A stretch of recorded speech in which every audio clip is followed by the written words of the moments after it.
teammates, but we get to see 6. I heard that there's a rotating roster happening here.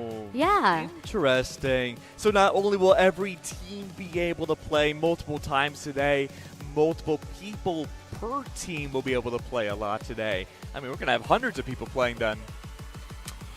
And once again, we want to remind you that even though we're going to see a lot of Rocket League, we're also going to see a lot of rewards as well. Oh. So let's take a look at our beautiful trophies that are right in front of us. Those are going to be for first and second place. Oh. And then on top of that, they're also going to be getting some GameStop gift cards. That's right, $50 whole to GameStop. I mean, just in time for Christmas too, right? Look, I'm a little hard to shop for Christmas. I'll be the first to admit it. But honestly, either a gift card to GameStop or just getting, a Switch game or anything from there, I'm a happy camper. I'll take what I can get. Got it. I'll make sure I write it in your letter to Santa. Keg would like. I was wondering where that letter went. I took it. I needed to make some adjustments. We couldn't get you the pony, Keg. No There was ponies? no pony, no. What? Where'd they go? Oh, no, not again. We'll talk about that some It other time. happens every year, another ponyless Max. But guess what? We have an amazing full house audience here today, and we're extremely grateful for all the parents and, of course, those who work for the school districts to be here today. But guess what? There's more than just us. There are so many more out there. If you look at the QR code, you can go directly to our stream link, and you can join many of those who could not make it in person and come online to see all this amazing action. Send it to your friends. Send it to your family. Send it to the Santa Claus or the ponies that are gone still. You can't say it more than once. The kids will have a panic. Okay? Oh, that's true. They'll be like, oh, there's ponies here? The ponies are okay, guys. They're fine. They're just not available for Keg. But yes, if you are family or friends at home that didn't get to come and experience this, they still get to hang out in our virtual room online with the rest of the other peeps that are hanging out there. So following up after this, we've got Millen versus Innovation Academy.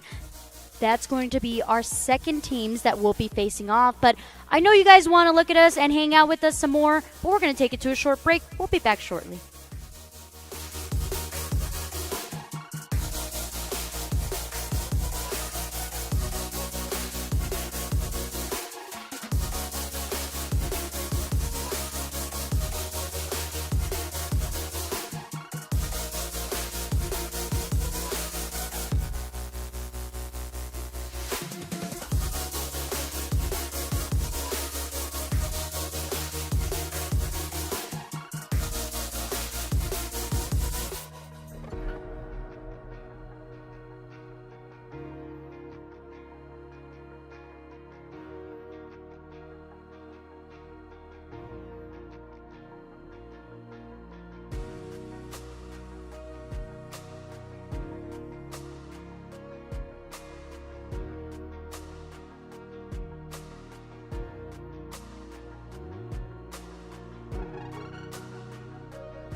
Hello, hello, hello, everybody. We are back. Quite the turnaround, isn't it? And that's because we have some of the best production people and some of the best students all around for the first annual Palmdale School District Esports Showcase.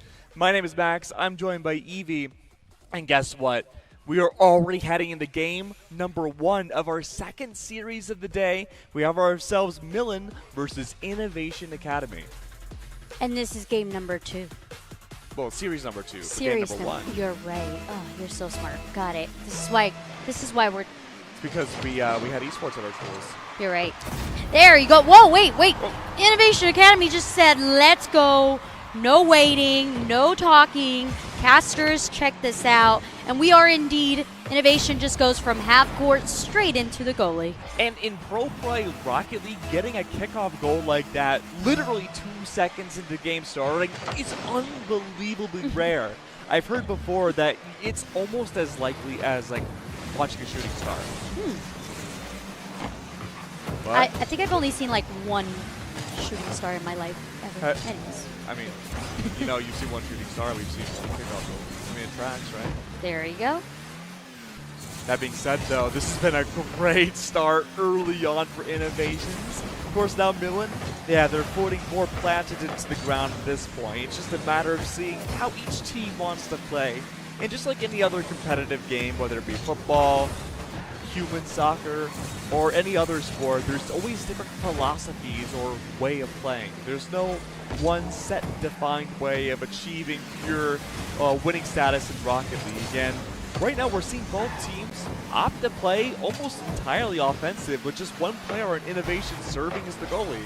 And thankfully so, because we see one there, but unfortunately there was another. Now a little bit of information for y'all. Once you flip your car, there is a little bit of a reset, and that's exactly what we saw happen there for number 7 on Team Innovation. Is they flipped once to deflect that goal, but then the second one came through, and that's on Millen just having the teammates in the correct position to follow up on that bounce off the backboard.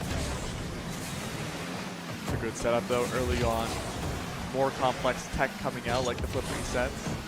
It's just a matter now of seeing what the follow-up will be, and we see the ball bounce, but looks like the follow-up wasn't there from Millen. This is the perfect opportunity now for Innovations Academy to bring this home. Chameleon, unfortunately, could not hit the ball in time. The ball is still entirely in the blue team's court. This could be their opportunity to set something up. We see the double goalie set up now from Innovation's side. They do not want to break this tie against them.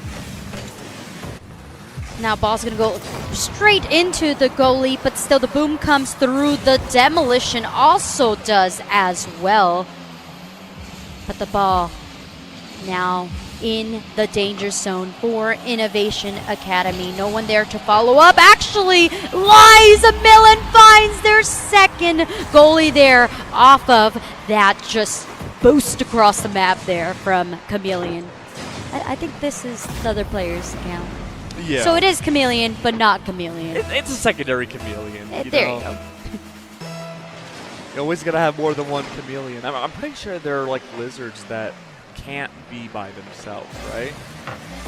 No. I worked at a pet store for a whopping 2 months, and that's all I learned. But hey, you know what? Millen themselves, they're able to achieve yet another goal. Innovations, remember, they were the team that achieved their first goal 2 seconds into this game starting off of kickoff. And Millen said, you know what? You can do that. It's completely fine. We took it to a tie. We broke the tie and doubled it over. It's a matter now of seeing what Innovations can do to adapt. They need to study and evolve. I got that. Yeah? That's a good one. I'll laugh for you since the crowd did it. I got you. Don't worry. Innovation, though, yeah? I don't blame you, crowd. I understand. Needing a new strat here, and they try so, but the follow-up wasn't there. Misposition, now leaving for Millen to step right in, try to search for a 4th goal. Previously, we saw Shadow Hills be able to capture 4 goals, so that is a number to break. That is a record that is available if anyone wants to try to compete with that. And Millen kind of close, but Innovation looking to push the ball across, and there indeed, Million. And that's the third goalie for Chameleon? I believe so, yes. Wow. Unbelievable thus far. And a really important note is that we got to see full utilization of the demo up against Innovations Academy. Milan, or Chameleon I should say, they set it for the demo. They got rid of the most offensive defender that Innovations had. The goalie was essentially removed because of it. And they achieved the goal because that goalie was demoed for just a few seconds. They found the perfect opening. And Milan, they themselves have now broken the maximum score that we've seen so far today. Now going 5-1 for Game 1 this series. Oh my goodness. Milan, they look like they're a team that has practiced quite a lot. I would like to know what that practice looks like, whether it's at home. Parents, if you want to tell me how much your kid plays, you don't have to if you don't want to, but it seems like a lot of practice has gone into this. And that is one thing about this game, is the more you play it and the more you practice, the more you learn the different techniques that there is, and you can perfect it. And so far, perfection is in the hands of Milan, but Innovation looking to get control of the ball and try to score their own goalies. They're currently playing in their own pocket, but this is dangerous when you throw it into the mid of the court, and especially when Chameleon's just around the corner. Great save of the ball, bouncing off the backboard. It looked like it should have been a miss in the beginning, and it seems like maybe for a second Innovations also thought that they could reset the ball into the midfield and bring it home for a second goal, but Mr. Chameleon was like, yeah, you know, I'll make sure that's not going to happen. Somebody needs to come get Mr. Chameleon, because he's doing a whole lot of scoring here and make that a 6, but that was Esports 5, so that's okay. Okay, maybe Chameleon isn't the only dangerous player in the side of Milan. Yeah, it looks like each player on Milan can just be an unbelievable striker, and there are sub-roles when it comes to Rocket League at the most professional level. Sometimes you have a dedicated goalie, you'll have a dedicated person who's meant to take all those goals called a striker, and then usually you'll have one player kind of cruising around the midfield or flexing between both defender goalies and being that striker. But so far, everyone has shown up for all roles thus far in this series. 6 points of a difference now between Innovations and Milan. 30 seconds left on the clock. It's all unlikely that we'll see Innovations catch up and get 7 goals in a row in 30 seconds. He waved at us. Hello. 8-1.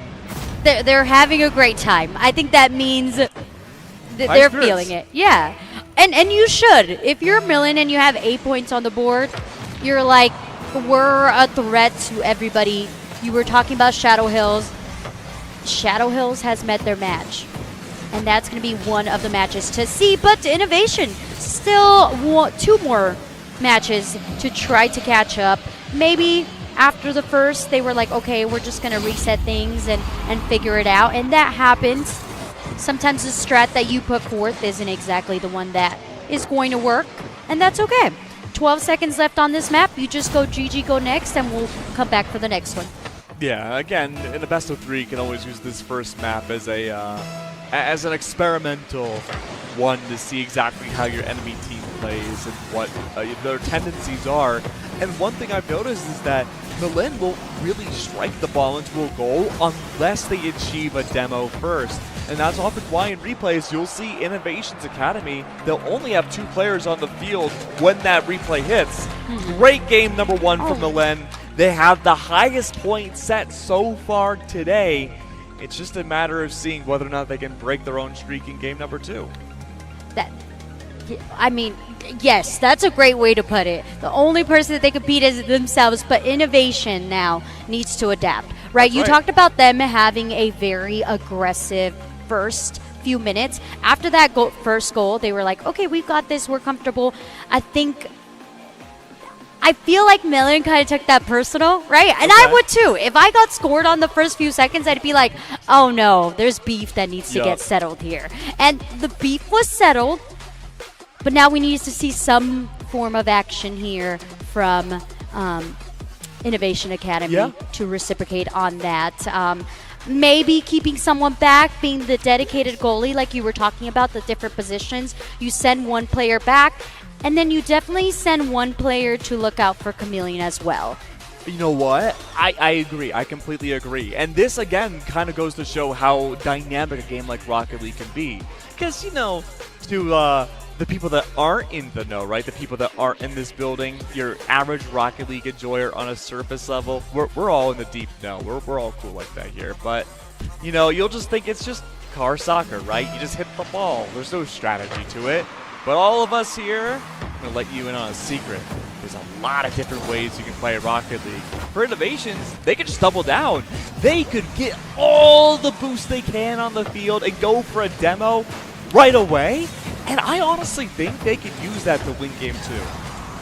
Well, we have started. Once again, each match is 5 minutes. And within those 5 minutes, you are trying to score as much as possible on your opponents. Millen having zero trouble with that on map number 1.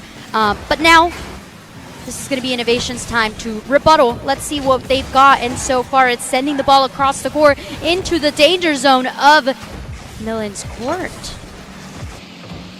This has been really good. Put that pressure on Millen very early on. There's that goalie saving the ball. Ball resets into the field. Does go into a pocket on the side towards Innovation. The pressure is on Esports 7, though. The goalie, unbelievable work, setting the ball back towards Milen's side. Moment of truth. Will we see a demo from Innovation? They're in a perfect spot to do it, but Chameleon has the ball. Oh, no. And you talked about double down, and double down indeed. The save there was beautiful there by Innovation Academy, but the ball is still on their half. It is in the pocket, so safe for the time being. The ball now sent over into the court of Millen. We have 2 of Innovation's teams, but carrying the ball over the top here is Esports 5. Demolition. The defense comes through. And there's going to be Chameleon once again trying to get it into the goalie. But so far, Innovation's defense, immaculate. Yeah, I've been loving Innovation's defense so far. Them having that demo up against Millen was the perfect time to go for the goal. Fortunately, the angling in the position wasn't right. They need a protractor to bring it out to make sure they can achieve it the next time they get a demo like that. Sports 5, though, off the backboard, unable to achieve the first goal of the game. This has been the longest so far we've seen a game go by for this first annual event that has yet to have a goal. Oh, the setup, beautiful. Esports 4, then Esports 5 just taps it over the head of Innovation. And play after play. You talked about it. I feel like you jinxed it there, Keg. You were like, this is the longest. Yes, we're halfway through the match. You had just had to say it, Keg. There's an industry term that you and I use a lot called the caster's curse. I may have caster's curse. You definitely caster cursed it. I have zero doubt. That's on me. Well, what I was going to say was who are we reporting and blocking? Anyways. I think they're reporting you because you caster cursed Stop it. caster cursing me. But no, I mean, so far this has been the longest game thus far. Oh, that was nearly a second. That could have been enough for a second for Milen, but unfortunately, no. Demoed instead. Double demo. Only one player on the field for Milen. This is the perfect time for Innovation to tie things up. Game number 1, fastest goal we've seen so far today. Game number 2, the longest. It came so close yet again. It's right there, Innovation. It's just a matter of bringing it home, having the proper angle. Oh, so close. All your hard work just gets tossed by a boom from your opponent across the core. And yes, the double demolition was insane, but unable to capitalize is really what hurts the soul there for Innovation. They only have a minute 19, and they need to put something on the board if they want to continue to fight through for that map, the match number 3. Opportunity is still there. Ball is in Innovation's control. Directed to the midfield. There is at least one striker from Milen. The disrupt things. Chameleon may have found it, but no, once again, backboard proves to be a menace. And the ball wanders on into the goal. A great second score for Milan. Milan just so great at using that backboard and then following up. Chameleon, highlight player number 1 of match 1. Fair. But the assist during this one is so good. Just being able to set up your teammate says, yes, I can score, but also I could assist, and this is how great of a player I am. And indeed, doing so great. Oh no! The demo straight into some more. Milan's looking so good. It's just a matter of now of seeing again innovations. Less than a minute left on the clock. Can they adapt and bring it back? I loved how they're playing so far, but now that Milan are using demos up against them, it's a question with multiple answers or multiple broken down parts that you need to achieve an answer. Oh, 30 seconds left, and so far we have seen 2 very strong teams with Shadow Hill and Milan being here, showcasing their talent, innovation. Gonna have to take this one back to the drawing board, try to figure out how they're gonna adapt onto the next matches to still have an opportunity to place and to compete for that first or second place. Remember, reward. this is a best of 3. Game number 1 went in Milan's favor. Innovations, they have to use this next second to achieve a goal, and Milan instead, they get their 4th. A great game number 2 coming out from Milan's side. After that first goal from Innovations in game 1, like you said, Evie, Milan just took it personally. Yeah, it's like that. The confidence is there, but remember, this is also a long haul. Oh, yeah. We have 5 schools. Each one of these schools will be playing 3 different matches, and on top of that, you're also playing 4 times. That's so true. The really big question here is, can you continue with that momentum for the rest of the day? And that's a long day as well. It is a long day. That's a common thing we talk about with even world-level talent of Rocket League players is that, okay, you can have a super solid game, but if you're 3, 4, 5 hours in thinking nothing about the game, strategy, using all that brain power, can you keep it up? For a first game off of Milan, they looked great. It's just a matter of them keeping that aggressive prowess up, and going up against teams like Shadow Hills may prove to be an issue down the line. Yeah, the cool thing about Shadow Hills being the first team up is the fact that they get to check out the rest of the competition. That's true. And if you were not Shadow Hills sitting here and checking out what we were going up against and the strategy that your opponents are using, then you're misusing your time. But this is also a skill that you're using in school as well, right? You're either playing video games or you're studying, or you can do both. Maybe you do half and half. I hope that they were for sure. But up next, we're going to have Desert Willow versus Shadow Hill. Ooh, very interesting. The return of Shadow Hills. Very interesting to see if we have the comeback coming out from the team. And of course, look, as amazing as these events are, of course it can't just be us, the faces of it. There are so many people behind the scenes. Our amazing production crew, Lollipop Labs for helping make this a possibility, the Palmdale School District for hosting us, the board members, the superintendent, Melodano, thank you so much for helping make all this a possibility. And look, most importantly, we got to thank the parents and the students for also Absolutely. bringing us the top level talent for this amazing event. Yeah, and thank you for supporting us. We're excited. I mean, it's just been 4 schools. We are already seeing some of the favorites, some of the ones that have been practicing the longest. But the cool thing is that after you do this event, you go home and you're like, this is what I'm going to practice on. And This is the first ever Palmdale district event. Imagine the next one. I can only imagine. This is the floor. We have so much more to explore after this. Imagine a house without a ceiling. That sounds like the best kind of house you could possibly have. I'm excited to see what happens from here on out. I'm very excited. I mean, esports is so important, and mixing it with education just has unlimited potential.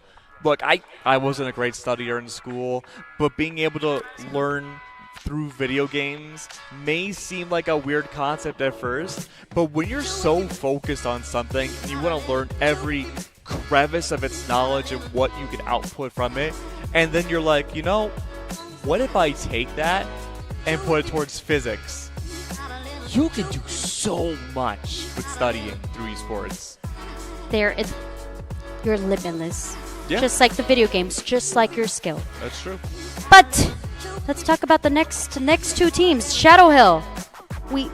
That's a name that we saw. They set the bar, 4 goals each match. But now they have a new challenge, and the new challenge is 8 goals coming out from our last opponents, which is Milan. And can they break that? That's going to be the answer, because that could actually give us a little foreshadowing of whether they're going to be a good matchup for Milan. Yeah, I think you're completely right. And the fact that Shadow Hills were a little bit more front-loaded heavy in the matchups today does mean that they have more opportunities to, as we talked about, the aggression, just having that momentum to keep things going relatively quickly means that they can stay warmed up and just bounce between different series. Whew. Well, it's been really, really exciting to talk about what we're going to see, but I'm ready to get this started. Oh, we're about to get in there. Oh. Yeah, very shortly. I know you guys are excited. We are as well. How are you guys doing today? You guys holding up? Yeah? Woo! Oh yeah, they're holding up. They're lively. You guys ready to see more Rocket League? Has anyone checked out the food truck yet? How is it? Is it good? I imagine it's great, but I haven't really seen too much of it. I smelled it, if that counts. I smelled it and it smelled good.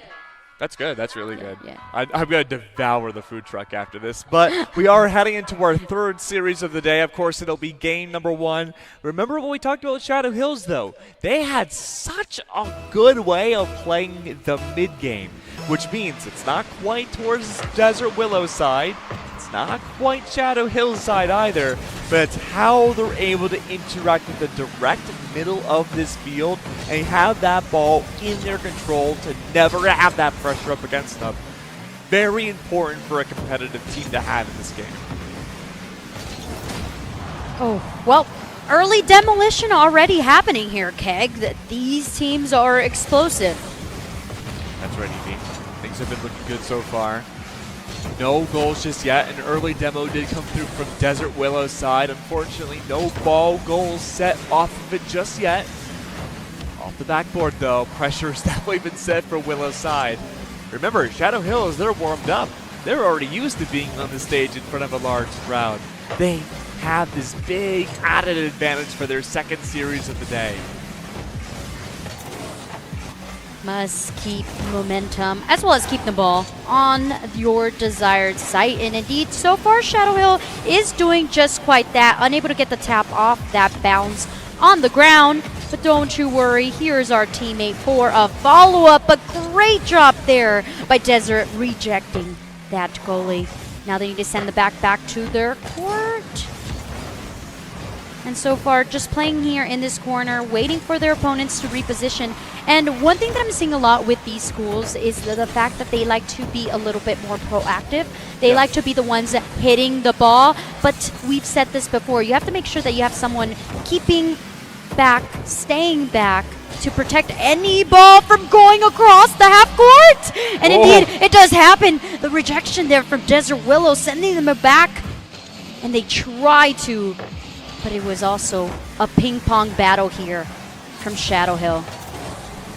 Drift of a lifetime coming out from one of the players on Desert Willow. Keeping the ball away from the blue goal. Exactly where they want it. Ball goes to a near complete stop. Shadow Hills now having, like you said, that proactivity.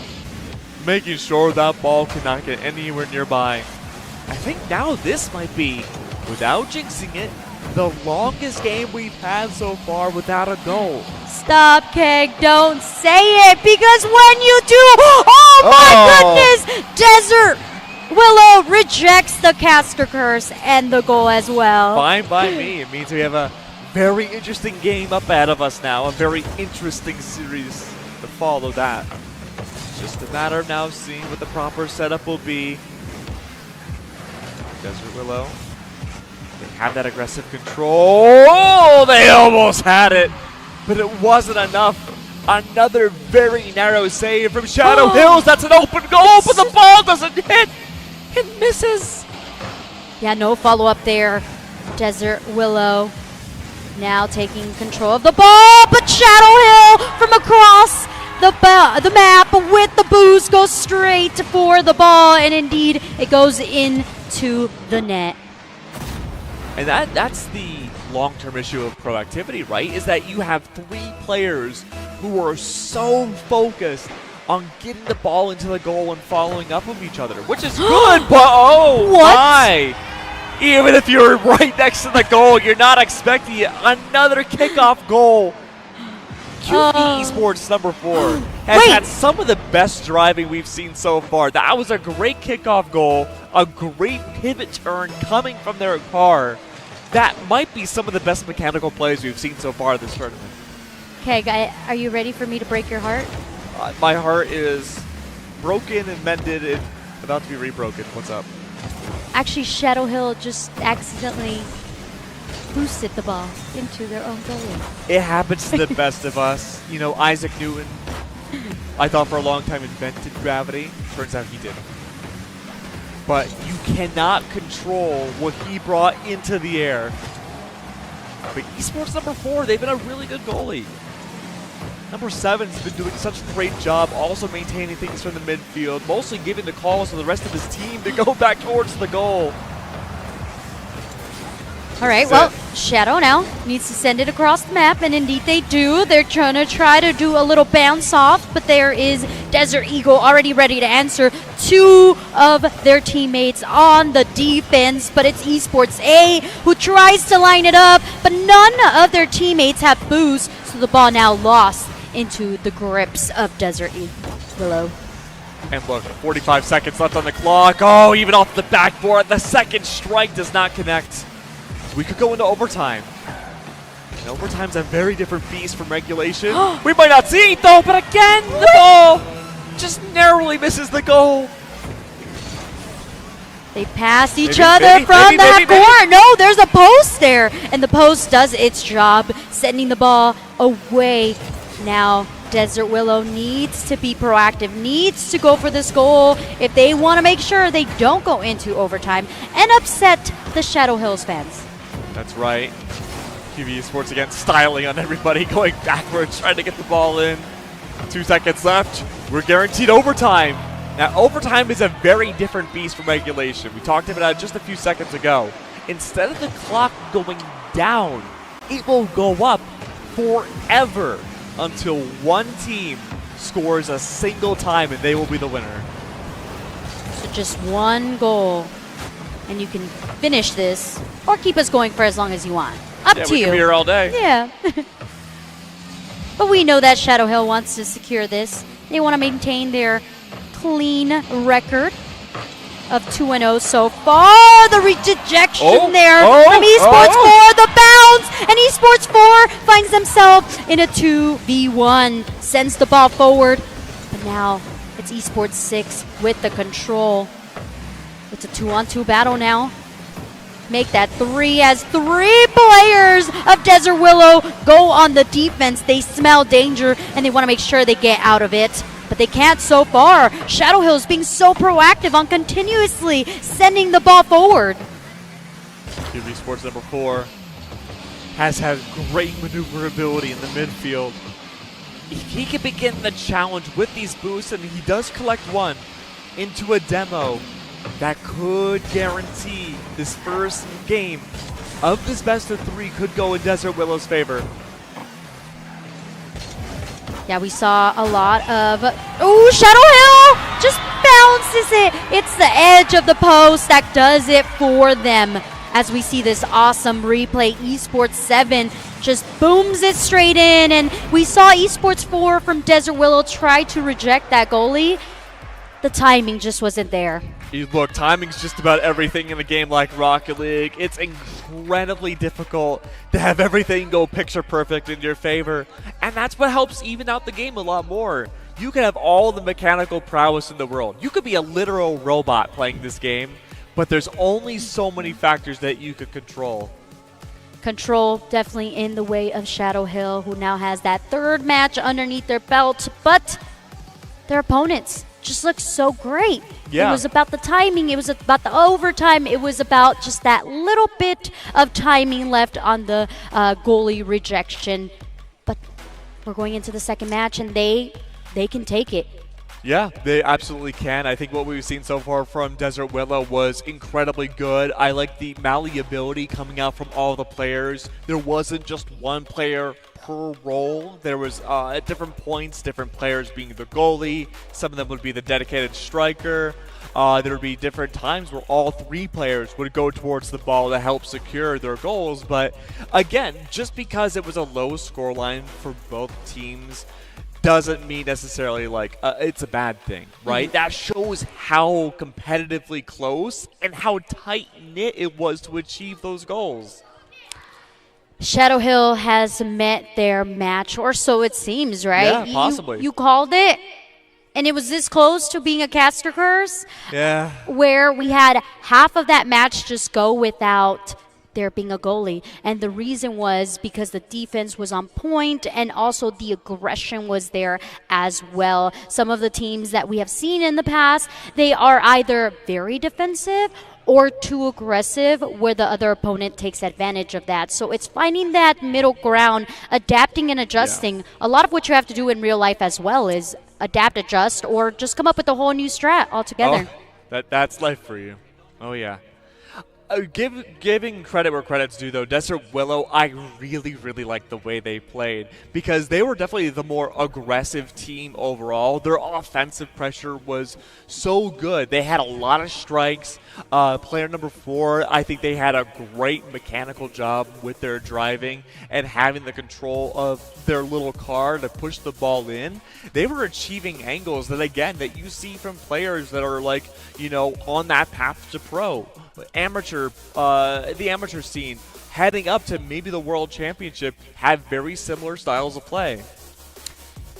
That's scary because a lot of these kids are very young, but at the same time, if you are a parent, you should be proud, number one, because to be able to reach that level at such a high, at such a young age is amazing. You should be thinking, ooh, you know, maybe my kid could potentially go pro, or that could be a side career that they can take. Meanwhile, they're still in school and still making sure that their education is their first priority. But to know that your kid could be at that level should make you really, really proud, and everyone in general. As we go into match number 2, you should be hyped. Can I get some cheers in the crowd? Woo! They're still awake. They're still awake. Well, how could you fall asleep to this exhilarating gameplay here? Number 7. Oh, okay. Wait, all right, danger? Play number 4, nearly with the goal right away. They almost leapfrogged off of each other. That would have been a great way to set things up and show the synergy between the different teammates. But Shadow Hills return the form 30 seconds in, get their first goal of Game 2.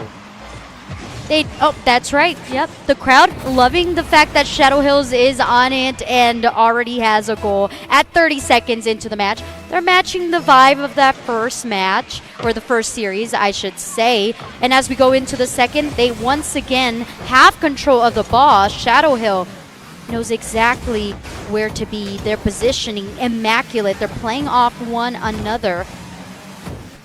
Now, what can Desert Willow do to make sure that they don't start going backwards now?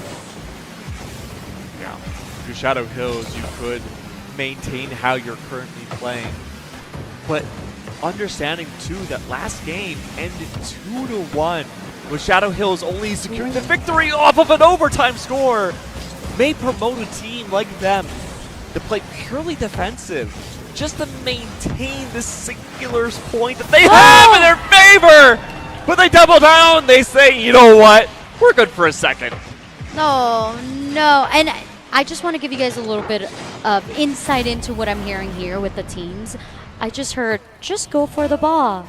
Now, it might seem that simple, and they are showing that it's that simple, but it's not that simple, I promise. I've tried this game. It's really hard. So the fact that they can do that and the fact that they're communicating with one another is so good. You know, sometimes the teams of World Championship teams will release their communications, their comms, as we call them, between each other, and sometimes that's all they say. They'll be on the front stage. I'm trying to remember where the World Championship was this year. I think it was Shanghai. And legitimately, it would just be like, go for the ball, go for the ball. You know, just a million people watching you in real time. And that's all you have to do. It works at all levels. The simplest communication can be the most effective. And that's exactly kind of what we need to see Desert Willow do. A little bit of placement, a little bit of talking about what's our strat here, because as we can see, there was 2 of Desert Willow teammates going for that ball, and sometimes that causes a little bit of distraction. But Esports 6 just launches it, flips forward and says, yeah, I can also do that as well. See this replay yet again. Look at this. All players on Shadow Hills were set up for the triple defense. And even then, a little slow to the jump on 2 of the players. Desert Willow, you'll have to believe it, they just went for the ball. They just went for it. It's that easy. But is Shadow Hills going to allow it to be that easy now, right? You're on a 3-map win. You've won 3, looking to secure the 4th, looking to have that squeaky clean record to intimidate your opponents. But Desert Willow, they just need 1 more goal to keep this even, and then another one, just like a little charity on top, to make us go into match number 3. I mean, what do you think chances are we go to overtime 2 games in a row? Now that you said it, pretty high. Okay. I'll take that, 80%. The community doesn't want no overtime. No overtime. What? Okay. If you insist. I mean, we're the casters. We can jinx our way to getting what we want. Yes, it will go into overtime. Wink, wink. Oh, no. We need to teach him the caster curse so they can start caster cursing. So you You'll just start saying what's happening? Yeah. You just say what's happening, and then you say this is what's going to happen, and then that's the caster curse. Oh, I hope we have a test on Friday. Oh, no! Oh, there it is. Shadow Hills, though, doing what they can to ensure that there will not be an overtime for game number 2. Their 3rd goal here, breaking away the tie and then some against Desert Willow. Well, oh well, the Titan has awakened in Shadow Hills. They're not looking to go down anytime soon. Desert Willow, they were looking so great that first match, now finding themselves in a little bit of a pickle with 2 goals down, trying to play aggressive, but we're seeing that Shadow Hills are playing very defensive. They keep 2 of their teammates back in their half just in case the ball does get across the half court. Shadow Hills are playing this incredibly safe now. They understand that just because there's less than a minute left on the clock does not mean they are in the clear. They cannot squander the opportunity they've been given. No! Oh! Where's it gonna go? It lands back down. But look who's it's in the possession of. It was number 4 for just a brief second. But that might be enough to travel the ball back over to Desert Willow's court. It goes back. Shadow Hills, the pressure's out. The triple defense is in play. 30 seconds left on the clock. Resetting the ball. They have to drive it back home. And it nearly became a 2nd goal for Desert Willow. Maybe it again. A 2nd chance. Bounced once. A missed hit. But no, off the backboard. It doesn't connect. Oh, they're trying. Oh, Desert Willow, I feel the urge. I feel the want. The desire is there. But you know what else is there? The skill from Shadow Hills. And as the clock just goes down 1 second at a time, it is Shadow Hills who takes it home and keeps that squeaky clean record of 4-0. Shadow Hills are looking unbelievable today. They've gone for some flashy plays. They have gone for some very safe plays. The entire spectrum of what you want to see out of an individual player or even just a whole team of Rocket League players. And if they can continue this, they are looking very good to walk away with the 1st place trophy and $50 gift card to GameStop. But still, there's a Titan. There's another Titan so far. Of course. Millen is here, and they are actually going to be up next against, it looks like Cactus. So we're going to see Cactus once again, and we're going to see Millen once again as well. Millen set the record of 8 goalies in one match. That's right. That's pretty high. Has anyone beat it? They haven't beat it, right? No. Shadowhost did not beat it. They were on track last game, but the timer, it's fickle like that. It does end. But I'm very curious to see where we're going to end up going with our next matchup here, because I really liked how Cactus would end up playing a lot of their matches. I think they were a team that was a little slow to start in the beginning, but you highlighted it perfectly, Evie, that it can just be, those early day nerves. You're still getting ready. You've got the first match under your belt now. You're going to come into this setup looking all nice and comfortable. And we're also going to get to see some new faces as well. Oh, that's right. We have players. Exactly. So there's going to be new names, maybe not actually in the UI, like in the server, because they all have the same name, but there is some new names. So feel free to shout out your favorite teammates if you do see them on here. Shout out to Chameleon. Love Chameleon. It's the same player every single time, but we appreciate you. All right, so we're going to go to a quick break. I know you guys want to see more Rocket League, but we need a quick break. This is your perfect time to go to the restroom, grab some water, whatever you got to do. Time is now. And then after that, we will keep playing some Rocket League.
Welcome back, everybody. We're just coming back from a short little break, and we have all of our team and players ready for our next amazing series of Rocket League. And, of course, this has been an amazing tournament so far, an amazing series for the Palmdale School District and the new esports arena. Which we love. Do you guys love it here? Isn't it so pretty? Do you like the lights? Our favorites are the lights. I feel like they go with the music, so every time you play music, you'll see it twinkle. Look at that! Whoa. That is so cool. Talking about the lighting. Oh my. It is nothing but fresh, flashy lights and colors coming through from Cactus, who come out with a bang to start game number 1. Another 2-second goal. That's our third. This time goes in way of Cactus. So last time this happened to Millen, I believe it was, they took it personal as well, right? So I don't know, Cactus. Last time this, Okay. yeah. Oh yeah, that sounds about right. Does history repeat itself though? Because last time we saw this between Millen and Innovation, like you were mentioning, it was Innovation, Right. who got the 2-second goal, and then Millen got their own 2-second goal, but ended up doing it 8 more times. Yeah. I'm scared for Cactus a little bit, but at the same time, you know what? You gotta risk it for the biscuit, and that's exactly what we want to see Cactus do. Because the first time we saw Cactus, they were very defensive. First matches were just a little bit of a struggle to adapt. Maybe adapt to the crowd, maybe adapt to the new computers also. I don't know if they brought their own controllers, but it could have been like getting the controls right. There's so much intricacy that goes into Rocket League, as little as making sure that all your keybind settings are on point.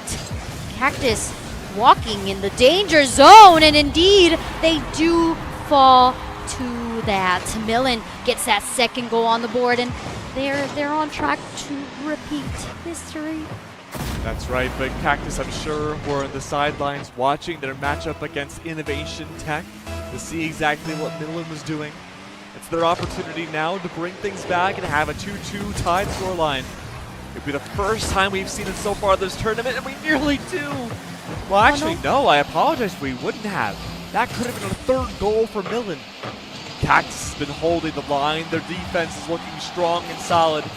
It's just a matter of having one of their players be that dedicated striker to get something beyond a 2-second goal. So far, it's a battle of 1v1s, and it's gone in favor of Millen as they now take control of the ball and put it back into the danger zone. There was that attempt at a follow-up, but it falls short. Now ball in the court of Millen. Can Cactus do something? And it's the open field, and we see 2 of the players. No boost in line, but don't you worry. You have a teammate in the back line. Statistically so far, Millen, if they can survive beyond the first 2 seconds of a round, they have not lost yet. Innovation Tech, their only goal in that series was up against Millen in that one instance. Okay, good kickoff from Cactus. That could be another, and even with the defense out. 2 seconds yet again. These kickoffs have been the weakness for Millen. Anything beyond this, though, they've been seemingly invincible in the server. If you're Esports 5, you're like, wait, that looked like I saved it. Like, what happened there? But it was too late, and the ball went exactly in the goalie. Millen now maybe feeling a little bit more upset about that as well. Maybe the first time it happened, they were like, okay, that's a fluke. Second one, also a fluke. But the third one, well, all right, hold on. We got to rethink this kickoff. Oh, that was a great boom into the court, into the danger zone, into the net. But no follow-up yet. And as we can see here, Esports 5 ran out of any boost. A lot of these players very low on boost. And without boost, sometimes you got to play on the ground, and that's not fun, right? You want to play Rocket League in the air as well. So we do see Chameleon with some boost. Actually runs out of it now as we speak. Chameleon, of course, has been, it feels like the MVP of every team so far we've seen today. Something magical about that computer, that account. Has worked out well. There have been some demos on the field, but not enough to influence the goal just yet. Nearly a 4th goal from Millen. It was just off by a hair for the ball to collide. 1 goal of a difference now. Cactus, they need something beyond just the kickoff to tie it with Millen. And we could go to overtime. minute 44 still left. We do see a little, wow. Okay, Millen grabs control of the ball and then just takes it home with the misposition of Cactus. It was an open field there. We do see Esports A right around the corner, but I'm assuming that there wasn't enough boost in the tank to get them to save that goal. Yeah, Cactus are in a predicament right now. They're a team that really want to take advantage of being very up close and personal with Millen and do their best to have full offense to get that third goal, but it leaves their defense and their goal wide open. And Millen right now, they're walking the ball. They were able to get that fourth goal by keeping Cactus so up close.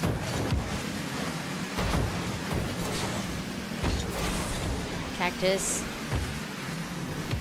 now needing to play in their own half.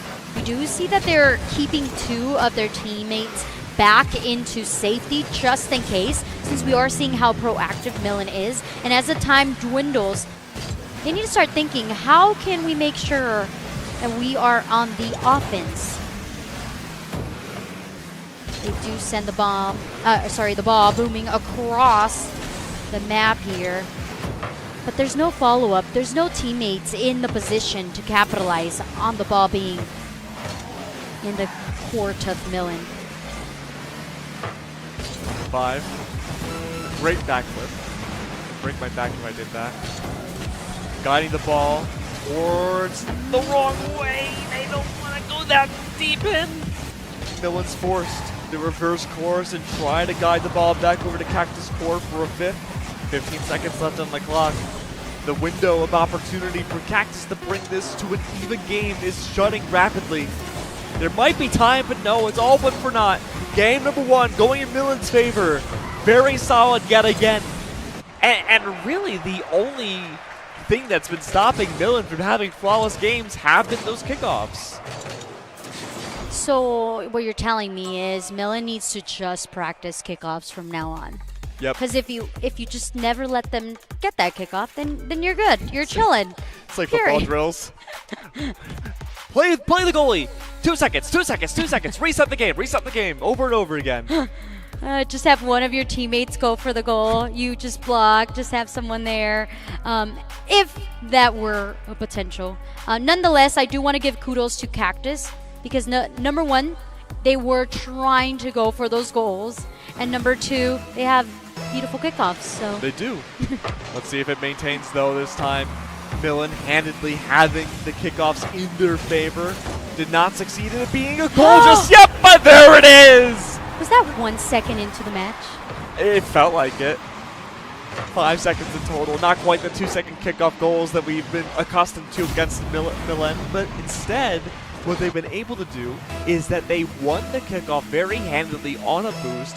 They bounced the ball off the midfield side. Then they guided the ball towards the goal against Cactus within seconds of the round starting.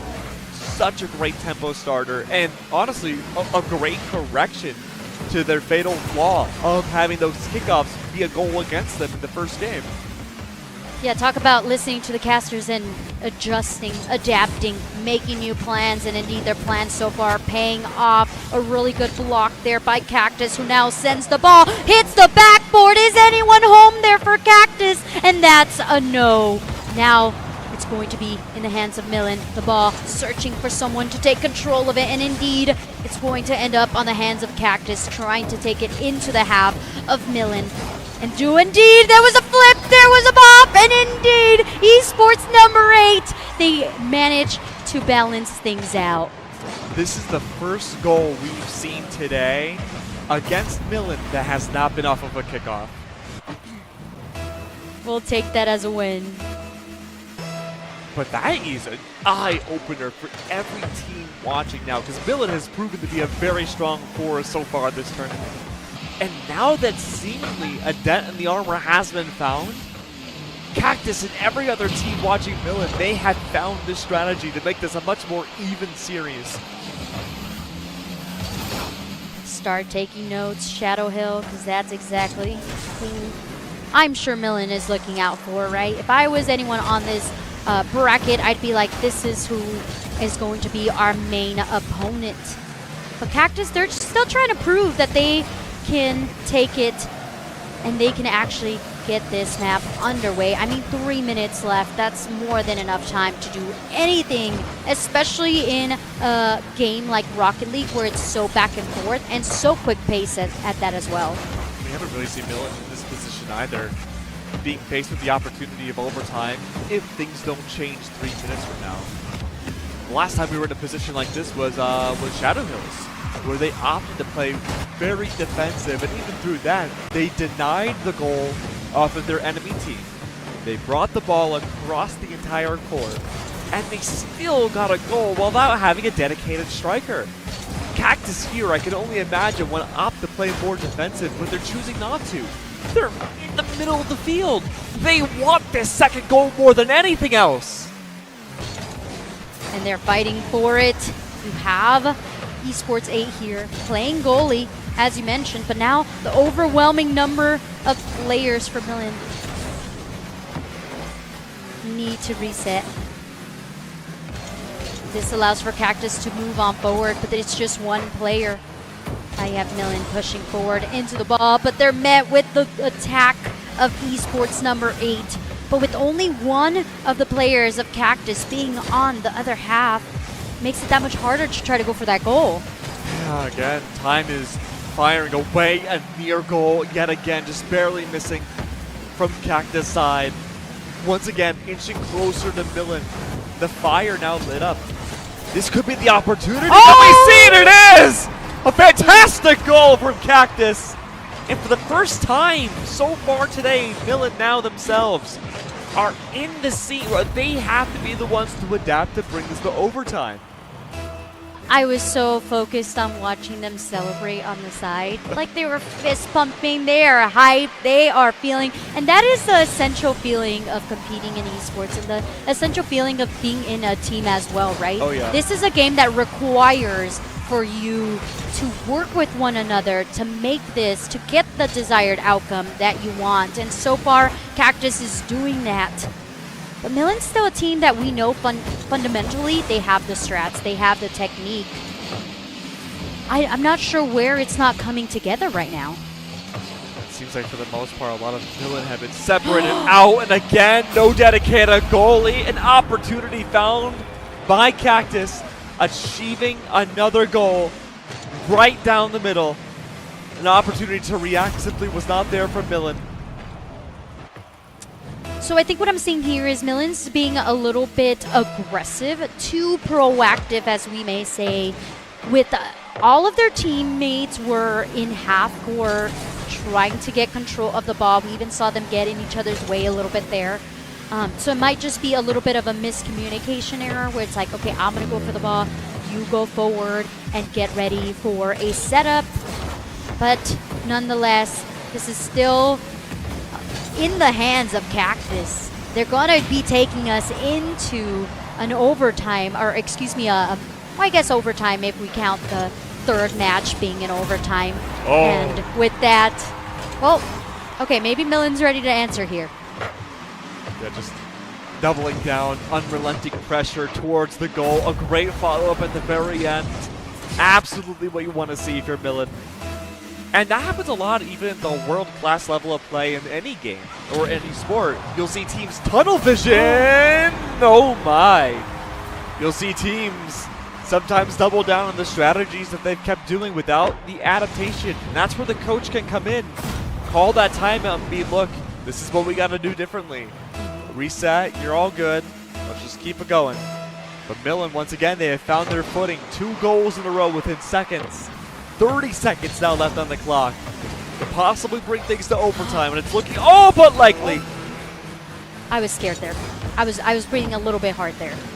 The ball looked like it was going to go straight into the net, but no, rejection does happen quite a lot in Rocket League. And so now Millen takes control, uses the back wall, sets them up, and it is going to be the teamwork now once again coming together for Millen.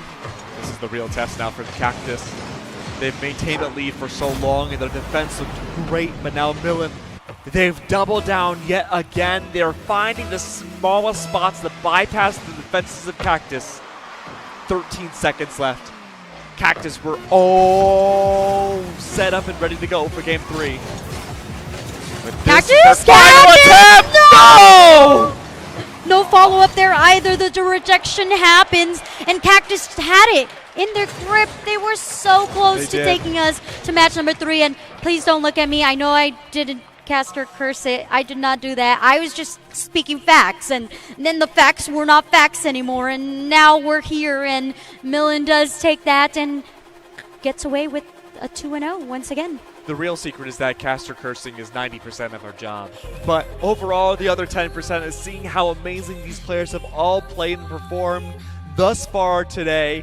Cactus, I think they've had one of the best comeback stories so far this entire tournament. But unfortunately, there isn't really much you could do when you have a team like Millen get not one, not two, what was that, 3 goals in a row against you within a 15-second span? Yeah. It's tough. It's tough, but we know that Cactus can do it because they were doing it for quite some time. It's just cleaning up, polishing up those little bit of misstrats, whether it's mispositioning or maybe playing a little bit too aggressive or sending the ball a little bit too forward when there's none of your teammates. But nonetheless, we are seeing the skill level, and there is a variety of skill level here happening. Oh, yeah. But that just means you get to improve. And the beautiful thing is you have time to improve because this is the first ever event here at Palmdale District.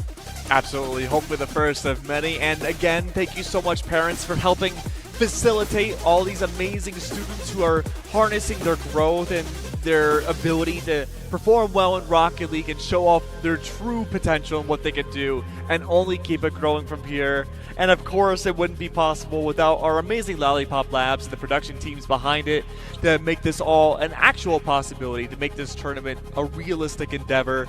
And of course, we have our board members, Superintendent Baldando to help out, the EdTech team, our principals, of course, and the coaches who are standing behind the scenes here to help out their teams to ensure, hey, this is what we got to do differently. This is how we can refine our strategies and what we can do to make us the best Rocket League team here. Absolutely. And shout out to you parents. Look at that. Oh, that mom that's taking a picture. You're the real MVP. Those 2 moms, you guys are the real MVPs. Post your kids. Support them. Communication and support really makes a great relationship. I mean, as a person who didn't get to play video games growing up, now I get to enjoy video games, and I get to enjoy them with my siblings and teach them all the different games and all the different ways that you can play. It really means a lot, the fact that you are starting your kids young and guiding them. And remember, you can guide them the way that you want them to play. So if you like them playing Rocket League, then you can support them playing Rocket League and stray them from any games that you may not want. But nonetheless, your support to them means the world. And with that, we do have our second match? No, what is this? We have our lost next numbers series. now. We have I believe it's our 5th series of the day now. We have, where are we at now? But guess what? We have our amazing prizing as well. And we also got word that's going to be Innovation Academy versus Shadow Hills, which we saw the storyline potential there from Innovation at the beginning. They were the ones that set the trend for Millen to not quite find a lot of success off of kickoffs, but otherwise, Millen, they showed off what they could do in the response of something like that. Just a matter now of seeing if they can find that same magic against Shadow Hills. Yeah, Innovation Academy, just like Cactus, needed to go back to the drawing board, come up with a new plan. I don't know whether it's the same 3 players as the ones we saw before, but nonetheless, it's still the same story, which is you need to get some wins on the board. Yeah, especially if you want to compete for that first or second place. So the best time is now. And how are they going to do that, right? Especially against an opponent like Shadow Hills, who's very, very good. And I'm sure you saw briefly the shot of the trophies looking delectable. I love the trophies that we always have for these events. I'm always so jealous. I wish we got a caster trophy, but you go over to your friend's house and you just see this crystalline Rocket League trophy on the mantle. I'd be like, whoa, that's incredible. I want to play Rocket League now. I always want to play Rocket League. Yeah. Every time I see Rocket League, I'm like, wow. And then we go and play, and we're old, so we can't quite find the same value as these amazing students can. But Shadow Hill, the Titans that we have coming up here, they have a really, I wish I knew their name so I could be like, this player did phenomenal, but nonetheless, they had a really good time at setting each other up. Just kind of like we saw Millen do. Their setups are so beautiful. So it's going to be on innovation to catch who those strikers are. Who are those players that are either setting up the play or making the goal? Because those are the two players that you want to eliminate as fast as possible or defend against. I will say Shadow Hills can be a very careful team to go alongside it.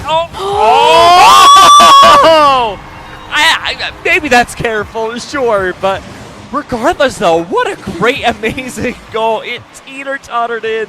Even the players themselves seemed a little shocked that the ball had gone through. It's just such an awkward position because if you accidentally bounce it the wrong way as innovation, you may have accidentally owned gold against yourself. But as I was saying before, Shadow Hills can be a very careful team. We saw this up against Desert Willow, where they had a very strong early game, but once we started seeing Desert Willow put up a lot of force in the midfield, Shadow Hills would prioritize keeping the score that they had rather than doubling down similar to Millen and go for a 3-person strike force. Well, Shadow Hill already with the upper hand. Maybe we'll see that, right? Maybe we'll see them just say, hey, 1 goal is enough. We're just going to make sure that Innovation does not get another one. Okay, scratch that. Shadow Hill's here to take the W. They're like, we're going to be aggressive when we can, and they are able to see that open field. We had a defense happening there for Innovation Academy, but they were a little bit dispositioned. That wasn't the correct line that they should have been in. So to be able to capitalize on that just shows the awareness that Shadow Hills is bringing onto this match. Great initial kickoff from Shadow Hills. Already 2 points ahead, Innovations Academy. Just a matter now of maintaining that lead, and like we mentioned before, this is the time where Shadow Hills will prioritize playing defense to ensure not that they need more goals, but that a team like Innovation cannot get any goals at all and run down the timer. That being said, though, Innovation has found ways to get through the armor of Shadow Hills. They are maintaining that ball control, at least momentarily. This back to Shadow Hills number 7, but Chameleon there for the defense. A great way of bypassing the ball back into the midfield. Does allow another setup, but there's no goalie available! Shadow Hills, they've gained their third score. Yeah, and that's on setting up your teammate as well, but also on the Innovation's desire to be aggressive, desire to take control of the ball. That left them going towards the ball as opposed to kind of foreshadowing where that ball was going. So positioning, again, I can't say it enough. You're going to hear me cast about it this whole time, which is where is the ball going and where are you in retrospect to this ball? Now with Shadow Hill having 3 points on the board, almost seeking the 4th here. Just a matter now of seeing if Shadow Hills can maintain this promise. Shadow Hills so far, their best game has been getting 4 goals. That was way back at the beginning of the day. It seems so long ago. Oh, that's a good boom. Oh, the setup. No, not quite. Shadow Hills have tripled down on their offense. They recognize now that the ball missed the backboard. They don't double down and try to hit the ball back into the goal again. They immediately pivot back to their own goalie line for safety. Oh, they are alone. They are in the goal zone. Try to set anyone up, but no, the ball gets rejected. Innovation having players on their half of the court to try and block anything, but it's the jump straight into that score there for Shadow Hill, and they do indeed get that 4th goal. Just great opportunity, getting the jumping goal directly in, spiking down for their 4th. Innovations now have been playing very well, mostly leaning on playing defensively, but even then, an opportunity to miss the ball was there on the jump last time. It's up now for them to make a very big change of pace, but again, a 5th goal has gone for Shadow Hills. And it's a little bit difficult to see where Innovation is on the map. Even for me as a caster looking at this, I'm like, okay, Innovation has the idea of we need to make sure that we're setting each other up. Yeah. No, okay. Oh. Ooh, it looked a little bit, but there could be a bounce, and no, we do have Shadow Hills rejecting that and following through with where the ball is going. The ball so far in control of Innovation, but they need to get it away from their goalie. It's a danger zone, beautiful. and you can't be playing just right in front of your net. It's tough. It's a tough position to be in. All of Shadow Hills are swarming around the Innovation Academy goal, not even giving an opportunity to bounce the ball back. This is the opportune time, though. A minute 40 on the clock, still a chance to get 6 in a row. At the very least, to tie up the game. But a 7th for Shadow Hills reigns out. I don't even know which one of Shadow Hills players has the most goals. I feel like they all have. Them as a unit. Yeah, it's just Shadow Hills 7, period. That's it. There's no individual player on that team. They're all just doing a great job. They're a symbiotic unit. Yeah. Although the stats do kind of tell us, but who's looking at those? We don't need those at this point. What we need is for Innovation to get some strat here. See how they can go with one another. So far, they are deciding to keep at least one of their teammates back on the goalie to try and defend. Okay. Innovation Academy. Looking to guide the ball back around, but Shadow Hills yet again have been so good about full-on control. There was a glimpse that Innovation would grab it, but again, just as Chameleon was ready to take control, and Shadow Hills to bounce it back around. Midfield abound. Once again, no goalie setup. Could this be it? No! Unbelievably unlucky. Innovations, they were nearly set up for their first goal of Game 1. Yeah, there was no follow-up on that, even though there was like 3 players near the ball. I think the problem there wasn't enough boost to kind of get them in the correct position. 22 seconds. At least Innovation could get one. They're seeking for the one for the honor, just to say we got one, and then we go into the next match. They have enough time. The ball is in their court, so they need to be careful because we know that Shadow Hill has taken advantage of the ball being a little bit too close to the net, and they try to go for it, and they do indeed manage to get that 8th on the board, and hey, we're maybe about to set a new record here. That's right. How much time is left on the clock? Oh, just one. I mean, look, maybe we can have a 1-second goal. I believe. Oh, no. The game only ends when the ball touches the ground. If it stays in the air, there's a chance. But not for Game 1. Shadow Hills, a titan of their own. They have matched Millen's 8-goal streak, but it's not over here for their opponents. There's still that second match, which we will get going very, very shortly. What do we want to see here? Oh, it's tough. I think Shadow Hills has been one of the most well-rounded teams we've seen so far this event. It's just a matter of seeing whether or not they can maintain the same prowess that they've had before. Very curious to see what's going to happen coming up in next year. I mean, all eyes should be on Innovation. I don't know what to expect from their team. I think they themselves have been playing well. It's just a matter of finding the right opportunities to go for the strikes. And I think Shadow Hills, the most singular strength, has been dominating when there are seemingly no goalies from Innovation. Well, match number 2. And now the ball in control of Innovation for a second. Things got a little scary as Shadow Hill just nearing the corner to get that goal. And just as I say that, the ball was about to go into the half of Shadow Hill, but nope, Shadow Hill just takes it back, says, hey, this is my ball, and I shall get the first goal. Shadow Hills just know how to keep maintaining the same momentum. Watching out for Innovation Academy to see what can they do differently. 2 players for the strike force early on, a dedicated goalie this time, Innovation. They've recognized now that they have really good ball control for the offense, but again, they can only have 2 players on the field at all times.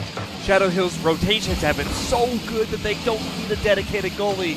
Everyone's so comfortable bouncing off of each other.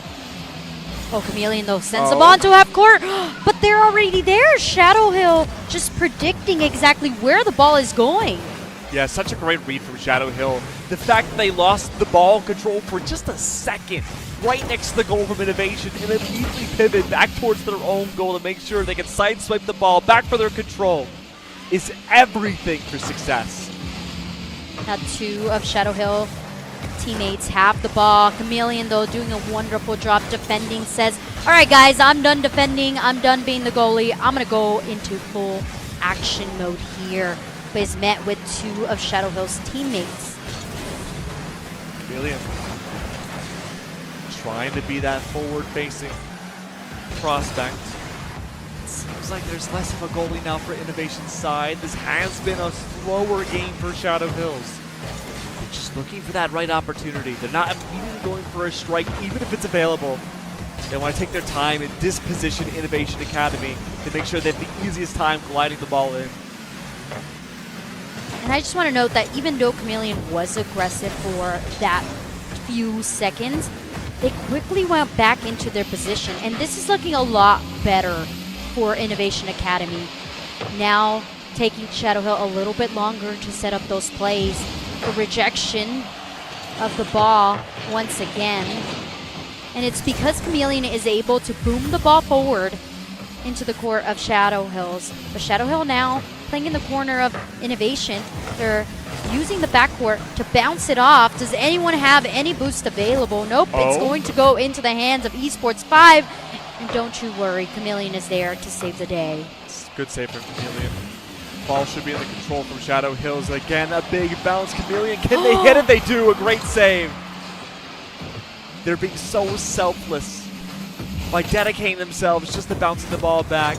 And Shadow Hills are struggling to get past Chameleon specifically. But where is the offense from Innovation? That's the next piece of the puzzle. The next part of the procedure. It's the scientific process. It's down to maybe getting their first. No! Not quite. Shadow Hills almost got the second. Great defense yet again. But if Shadow Hills can just keep this up, they could win the game by only having 1 point. So great. Innovation now playing the buddy system in the goalie, and it's just because Shadow Hill just keeps pressuring forward time after time. It's a save for Innovation, but then there's that pressure once again, and they are unable to keep that same pressure on the half of Shadow Hills because of how much attempts of attack we see here, and no one's home, but they actually get in each other's way. This allows for Innovation to get back into position. This could be it now. Now or never for this goal. Shadow Hills, they've been undefeated so far in this tournament. A minute left on the clock. All Innovation Academy need is a singular goal for them to hit overtime with the hopes of getting 1 extra goal and bring things to game 3. Shadow Hills are already up 1 game. Innovation Academy, they want to keep going on stage. This series, they have to get just 1 for a chance. But this is the setup. Another save. 4's at it again. The double down. Shadow Hills stop everything. And now they have the control of the ball. This is it. 27 seconds left. It's now or never. They have 1 attempt of getting the ball in. If they want to get up close, a 3-person goal in from Shadow Hills. Number 8. Looking to make sure the ball evades away, alleviate the pressure, bring things open to an open goal. Innovation Academy have no goalies lined up. The goal is set. It hits the backboard. Where's the follow-up? It's there! Shadow Hills get their second. Oh, if you're Innovation, you are feeling the pressure, not only from your cast keg there, because wow, that was amazing. You can take a break. I got this. But the attempt was there. The open space was there. It was just the setup, the ball control, the angle of how you hit that ball really determines the way the ball goes. And Shadow Hill just sneaking on a 3rd goal to finish it and to make sure that their victory does not go without some cheering there. Innovation, they had the chance, they had the hope, it was there, it was within their grasp, and we have seen that for every single match that we have seen before. Every team has that moment where they're able to really capitalize on it, but it's either lack of just replayability or the fact that they have never been in that position that it kind of crumbles through.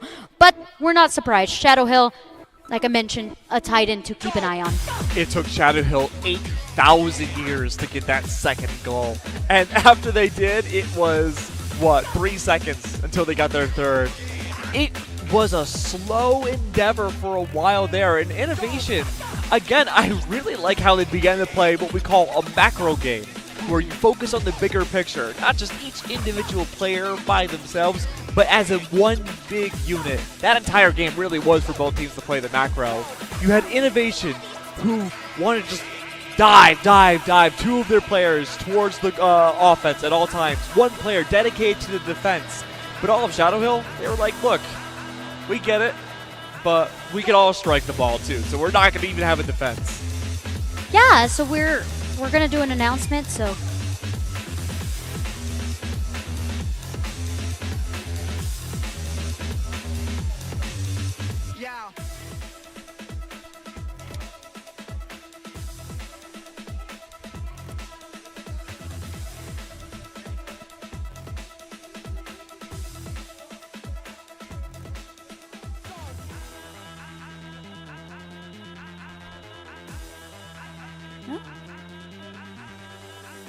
That's what we're doing next? Okay.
Yeah.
right, welcome back, friends. We hope that you enjoyed your break. Maybe got some taco trucks or whatever kind of trucks we have out there. Give us some recommendations because we're going to get hungry pretty soon. But we're ready to play some more Rocket League. We have 2 Titans that you guys should be keeping an eye for, but one of those we will see fairly shortly. Our next matchup, we have Cactus versus Desert Willow. I think that's going to be a pretty good matchup because they have the same, I feel like, energy. They're very defensive, a little bit of aggression, but not as much, and they still have something to prove. That's true. Can we get some cheers for Cactus and Desert Willow? Woo! Woo! Yeah. Okay, there you go. Shout out to the dad right here. I see you, Dad. All right, let's see how things go early on here. We talked about the aggression, how both teams like to double down on that. We do see the ball finally gets home early on, or at least it's guiding its way towards it. Now, Cactus themselves, they are getting a lot of control here. There are different models of cars in Rocket League, and a lot of the time, most teams stick to one model, but we are seeing some variations into this one, which I think is very interesting. It does provide a little bit more strike power, I believe, off of the SUV that is being brought out by Cactus, but it's just a matter of seeing whether or not we're going to see that come into fruition, and it looks like, Chameleon almost brought it home. Yeah, a little bit of back and forth happening here.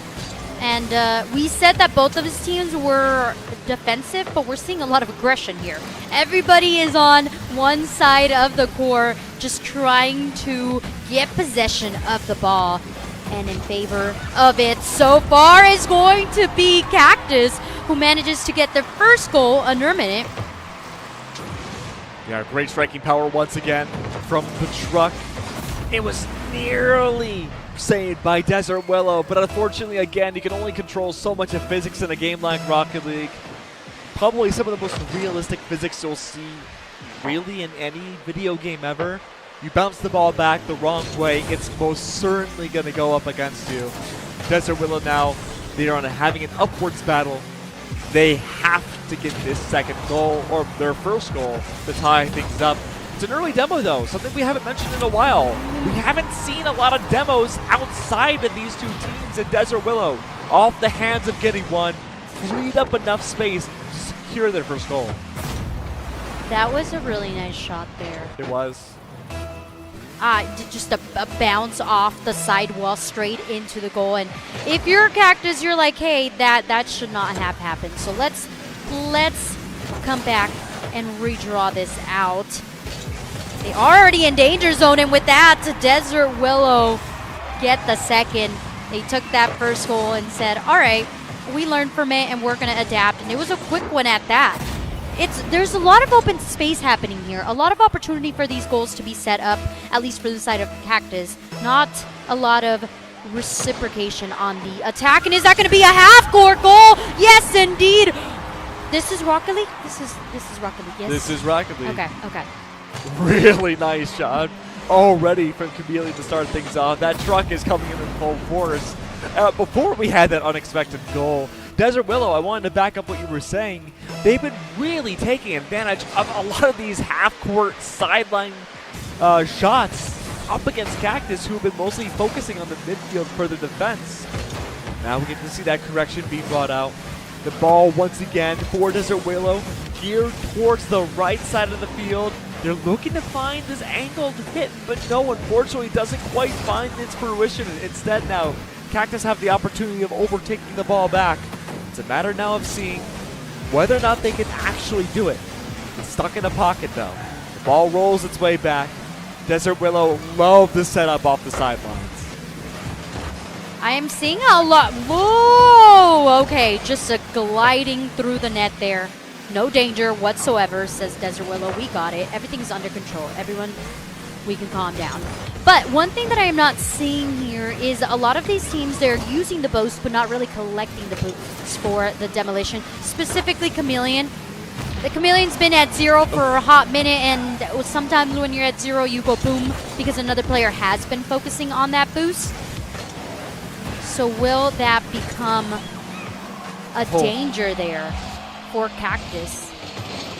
Yeah, I think Desert Willow have been the best team so far in this tournament to take advantage of the demos once again. Case and point. Desert Willow, a great demo.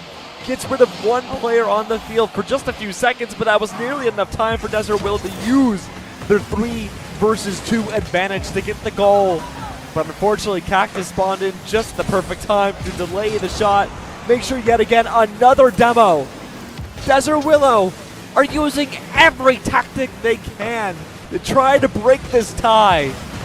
And they do! That was so great. Shout out to that dad who felt that goal to the core. And if you are here for Cactus, feel free to make some noise. Feel free to cheer them on. Maybe they just might need a little bit more spirit to get back into the groove of making these goals. But it was on that demolition. It was on the fact that you are taking some of your opponents off of the court for 3 seconds to give you enough room to work, to set your team up.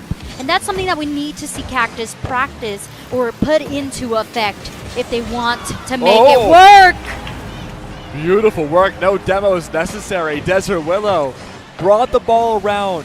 And all they had to do was walk the ball around the field. There was some attempts there for defense for Cactus, but unfortunately, again, a very narrow window missed. 2-4 now. A minute left.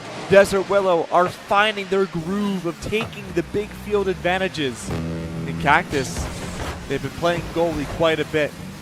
Worked out well for them, but there have been some missed opportunities. Oh, that ball was straight on point to the goal, but the rejection.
Not drop the ball. Can they hold the ball?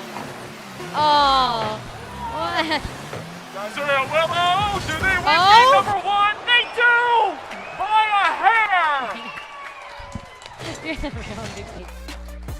Testing. Hello, hello. We're back. Are we? Oh, we are. Hello. Oh, they didn't like you yelling. Yeah, no, they're like, oh, we really have to fix this now. Oh, we have a Go Danny sign. What does that say? Go Danny. Go Danny. Go Danny. Nice. That's Feel free to make your own signs. Let's go, Danny. Yeah. Can we get a big cheer for Danny, please? Woo!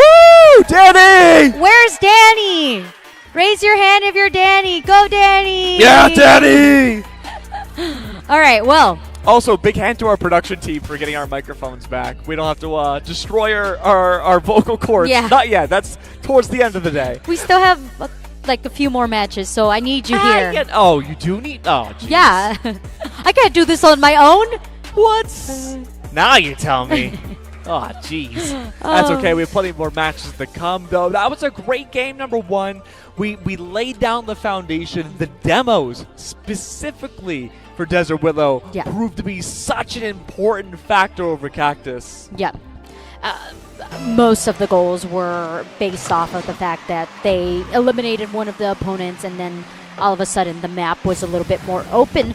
But Cactus gave them a run for their money. Not only did they get a goal off the sidewall into a bounce into the goal, but they are also being super proactive on the dip. Wait. No! Just a slight edge off. And with that, Desert Willow now have possession of the ball. And that's kind of how a lot of the gameplay in Rocket League goes, is you actually want to hit the ball with the side of your car instead of like with the nose of your car, because if you hit it with the edge of your car, you actually hit it with a lot more force. Not saying that you should try this IRL, only in game, please. Chameleon is set up and ready for this defense. He was born to use this truck. The double demo is out. 2 players gone for just a few seconds. And Cactus, they don't need to worry about anything. The ball did not move during the demo. It stayed in one spot. The one player who did not get demolished was able to hold up the entirety of Desert Willow. And the offense continues. Cactus nearly again almost had that first score up against them. Chameleon retains the control of the ball, number 4 to follow up. Desert Willow still struggling with the pocket control. That was their big advantage in game number 1, but now it seems like it's a hindrance. Chameleon! The ball just it's number 8! Nice! Very nicely done. The patience, the anticipation. Cactus did everything right. It's just the timing, once again, not there in their favor. No one else there to back up that second shot opportunity for Desert Willow. And Desert Willow already takes the lead with 3:24 remaining on the clock and a quick demolition to start off. I hope that's Danny getting all the demos so we could call him Demo Danny. That should be their future gameplay. Wait! Oh, the rejection. Cactus so near that goal. And now they have to fight, they have to crawl, they have to try to alleviate this pressure that's happening here. The backup! Save! So good. They learned from their first mistake, and now they get to take the ball into the half of Desert Willow. Gotta wait for the bounce, but no, it's demolition in return. Props to Chameleon. Nerves of steel going for all of these saves. Cerebral plays again, resetting the ball, completely shutting out Desert Willow. No opportunities past this first goal to get close. But now Cactus, that's one half of the recipe. They have to get the ball near the goal. There's a lot of pressure from Desert Willow. They're keeping this ball so close. And Desert Willow, once more, they find their second goal. Just the second off there for Cactus. Had Chameleon been back in place and been able to deflect once again, you're talking about it. Chameleon is the go-to goalie. Oh, yeah. I'm sorry, but we're seeing it here firsthand. Chameleon has rejected time after time, but they need support. This isn't a solo player game. You need someone else to be in the position just in case, because we are seeing how aggressive Desert Willow is and how much pressure they're putting onto their half.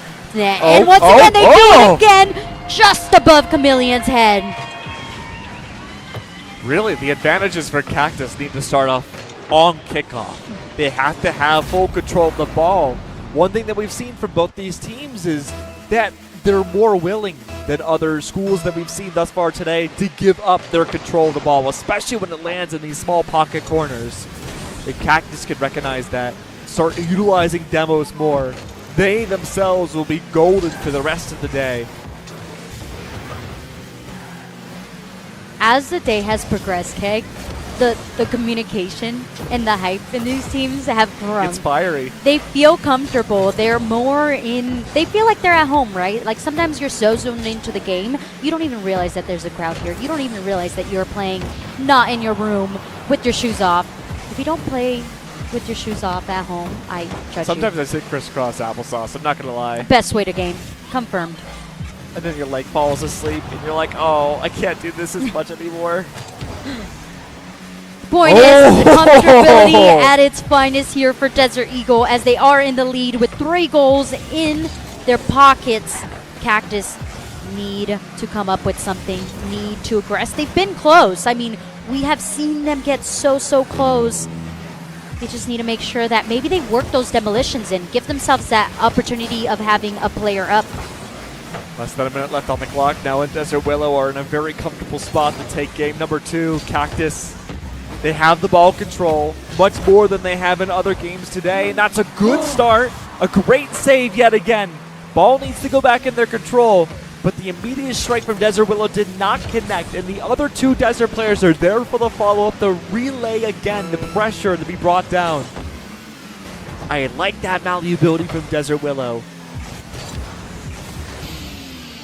Oh, no one's home. No one's home, and it just goes in. Cactus finally caught Desert Willow off guard, had them overly commit. You did say they're a very aggressive team, but sometimes when you get too aggressive, you leave your home base wide open, and that is exactly when Cactus takes advantage. 20 seconds. Can they get 2 goals in? They definitely can. Cactus have seemingly found the formula for success. Go up high, strike down into the goal line. Makes the defenses for Desert Willow much more difficult, but there's 8 seconds left. There's very little time left, but no! Oh, that could have been another for Desert Willow. It wasn't, though. 2 seconds lead into 1, and that will be, again, Desert Willow taking both games this series. Desert Willow, and I'm going to give it to the sign. It was the sign, okay? The Go Danny sign really Danny did buff. it for them. The cheer. And just the setups, they were so great. Demolitions, the setting each other up for plays, taking advantage of the player advantage as well. It was so good. They knew exactly what they had to do. Cactus put up a fight, but it wasn't enough. I very much enjoyed how the demos came out from Desert Willow. I think that's the most unique factor we've seen out of this team specifically compared to everybody today. And I think, again, just the overall malleability that no person on Desert Willow is willing to stay in just one role. They are communicating. We've definitely heard communication from both teams. And they've been able to use that communication to be so fluid and cover each other's backs, which is really the basis of a team-based competition in general. It is indeed, but Desert Willow is going to meet a new opponent. That's true. And a scary one at that. It is Millen. Millen is coming back to the PCs. Do we have any signs for Millen? Anyone make any signs? No? We'll make it. I feel like I have to start handing out paper. Signs, Make your own sign, everyone. That's something about esports for you parents. If Spiritually, you do everyone's holding the signs. Yeah, if you could Yeah, bring signs. Danny! Yeah, another cheer for Danny. Danny's like, please stop. No, some players thrive in it. They're like, Danny's probably like, yeah! But Danny's here. More signs! Yeah. Danny's like, yeah, dude. They hold He's up into signs for him every day. I get off the bus. Go, Danny. Now- But Desert Willow do have a major, probably the biggest advantage I've seen from any team today coming to this matchup. They are, and I'm just perusing this very quick, they are the only team so far, they will be the only team today that have a back-to-back series. That means they are warmed up, they're on their familiar PCs. That's true. They are very comfortable, and they were so cerebral going into that last matchup with their demos that despite Millen having the most scores out of any single team so far in one game this tournament, they can still have a big opposition up against them with the demos. And we have to give a shout out to Lollipop for these amazing trophies. Look at that. You guys can't have the lollipops, unfortunately. Sorry. They're all mine. No, they're ours. We share. I have a really big sweet tooth. Do you? It's okay. We can still share. Dentists love me. Anyways, just a reminder for everyone, each of the players will get a trophy and a $50 gift card to GameStop. So parents, get ready to take your kids to GameStop after this if they win. Sorry, I don't make the rules. The rules make themselves. To be fair, you could save the gift card if you win it, because the Switch 2 is going to come out in a few months. Oh. But it's also right before Christmas, so, you know, you have options. To be fair, if I got the gift card, I'd be like, we gotta go. We gotta go now, Mom. Right now, or that's it. Just in time for the Christmas sale. Yeah. Exactly. Anyways, look at, I don't know who that was, but look at that smiling face. Can we get a round of applause for the kids? Give us your favorite pose. What's your favorite pose? No. Oh, it's fair. okay. I was camera shy. It took me maybe 22 years to not be camera shy, so it's okay. You have time. I've always liked being on camera, so I knew I wanted. Can we get a pose? No. They're too focused. They're like, start game casters. No talking, just start the game. This is part of the rotating roster that we were talking about for some of the teams. Millen, I recognize one of the students. They were the coach the last time that they were up here. And there were some pretty cool plays, I think maybe set strats by the coach brought out from Millen's side. And again, they have been probably on par the strongest team so far this tournament with Shadow Hills. But again, I'm looking at Desert Willow. They have been sitting in the same spot for a while. They were ready to go. But most importantly, the name of the game will be the demos and how Desert Willow can utilize them against Millen. Yeah, I can't recall. We've seen so many Rocket League matches that I can't recall whether Millen does demolitions or not. I think we saw him ever so often. But we know for sure Desert Willow will absolutely use them to their advantage. And so far, they are doing that indeed. They have taken the momentum from that last match, and they're just continuing on. Yeah, and remember, up until the last time Millen played, they had only had scores up against them on the 2-second kickoffs. So the fact that Desert Willow can set the pace this early on by striking out against Millen is really big. But there is a caveat to that too. Not every series, all but one, I want to say, Millen have always had the first score of the game go up against them. Then they come back and get like 8 gajillion in a row. So if Desert Willow can get the second one, they will be breaking so many barriers. And we do love to see barriers broken, such as this. This is the first esports event here at Quell Elementary. So shout out to you, shout out to the Palm District, and shout out to the parents as well. Wait! Oh my! That was a bounce off the post straight into the hands of the next player who was ready to, and that was a backward drive too. Yeah, there's a little bit of teetering, just a tiny bit of tottering. And it worked out well for Millen. The most scary part for this squad is the kickoffs. Does not succeed in the goal for Desert Willow.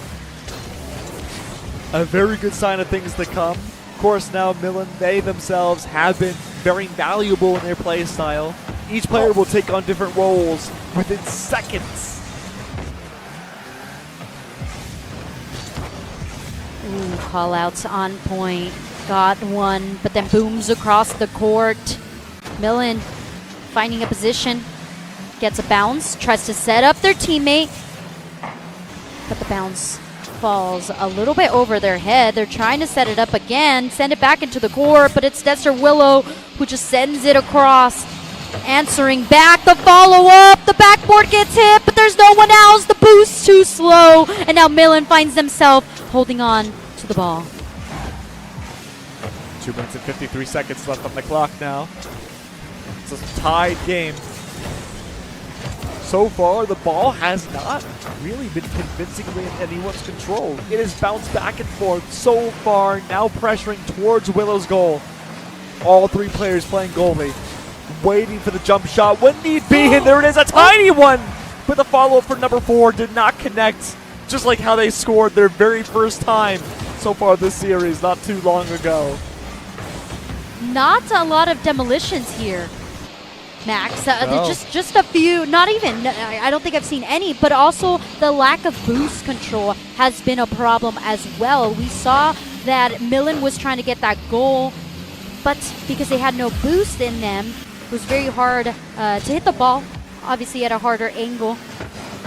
So we're going to have to see a little bit more control of that. But Millen, after resetting there, gets another on the board, and now Desert Willow find themselves in a 1 down.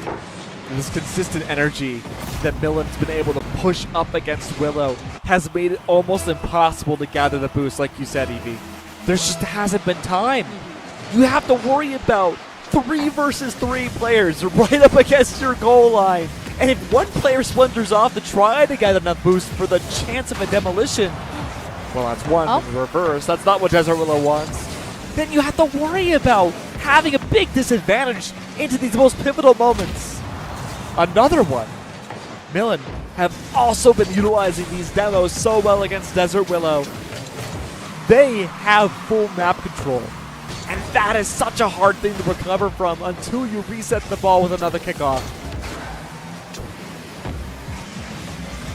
Desert Willow definitely heard me say, where's the demolitions? Now we're seeing them. We're seeing a few of them here and there, but so far they haven't been able to capitalize off of them. You get the demolitions, and they haven't but been Desert Willow finding them. Right.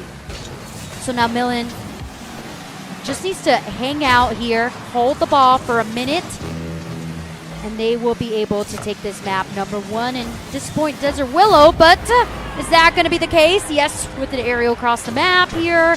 Millen gathers that 3rd point on the board, and Desert Willow falling behind just a little bit here. It was a great spike from Millen. And honestly, we haven't really seen any team spike the ball at all this whole tournament. Most of them have been grounded, I guess the equivalent of a kick into the ball. But for the most part, there hasn't really been a defense protocol set up for Desert Willow to ensure that they don't get their ball spiked either. So I'm curious to see what the adaptation for Desert Willow will be going into game number 2. That is a 4th for Millen. Desert Willow, they just have not been able to find the same synergy that they did not too long ago. I mean, Millen just seems like a complete different momentum compared to their last matchup. They're a little bit quicker on it. You can tell that they're a little bit more in control of their boost, of their positioning. The plays that they're setting up are very simple, but at the same time, they're intricate because of the timing. The timing is just in their favor. That's the first one for Desert Willow. Can they take advantage of that, right? We hype up their demos, but how are they going to take advantage of the fact that one less player is on the board here for Millen? And so far, they are not able to do so. 10 seconds left. You got to get 3 goals in that time. That's a goal per second. Never mind, even more so. Millen, they get their 5th. That's a 4-score difference, and not 7 years ago. You have 6 seconds left to do it. A lot to be asked for, Desert Willow. Started off good. First goal, carrying momentum of their last match, but now they're finding themselves a little bit behind with a little less positioning, having a hard time figuring out what the play style and how to adapt to the play style of Millen. With 0 seconds left on the board, it's going to be Millen taking that first match with 5 goals on the board. Millen is just a scary force to reckon with for any team, really. And so far, what we're seeing is that, you have some teams that work together as this general unit. The sum of their parts is, larger, something along those lines. But for a team like Millen, even with their rotating roster, they are a team where each individual player can go 1v3 up against really anybody else we've seen so far and still be this wrecking force. That's a hard adjustment to make no matter what your strategy is. Yeah.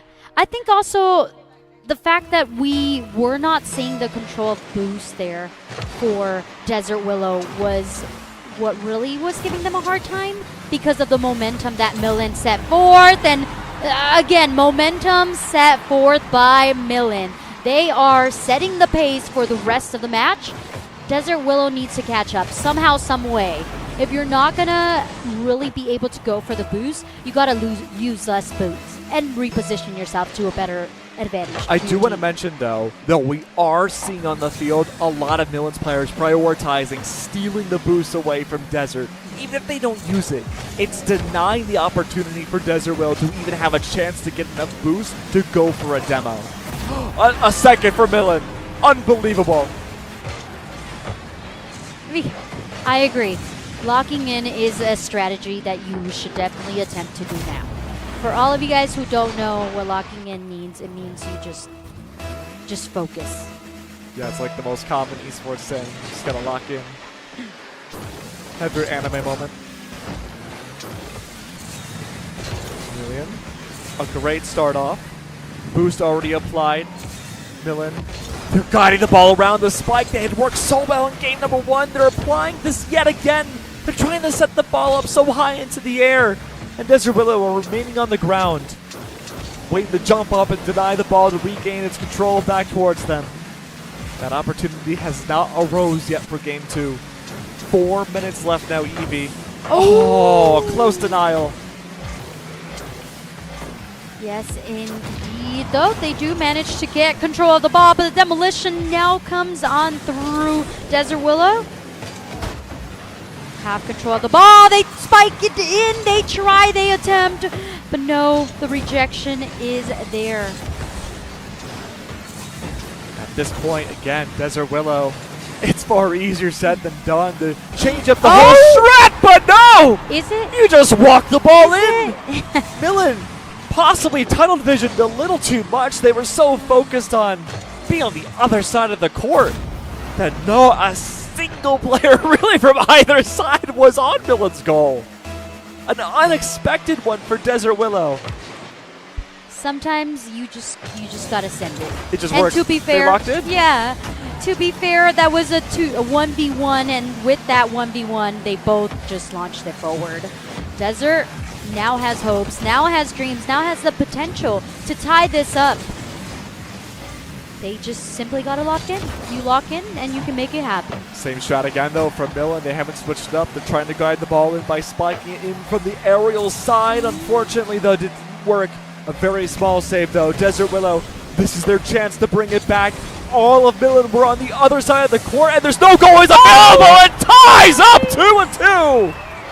A beautiful backup, a beautiful placement for that ball. The first was the post hit, and then Esports 8 just drives it into the goalie, taking us at a 2-2. 3 minutes left on the clock, more than enough time to get another goal and get a lead. Realistically, we could see both these teams double their scoreline in the next 3 minutes.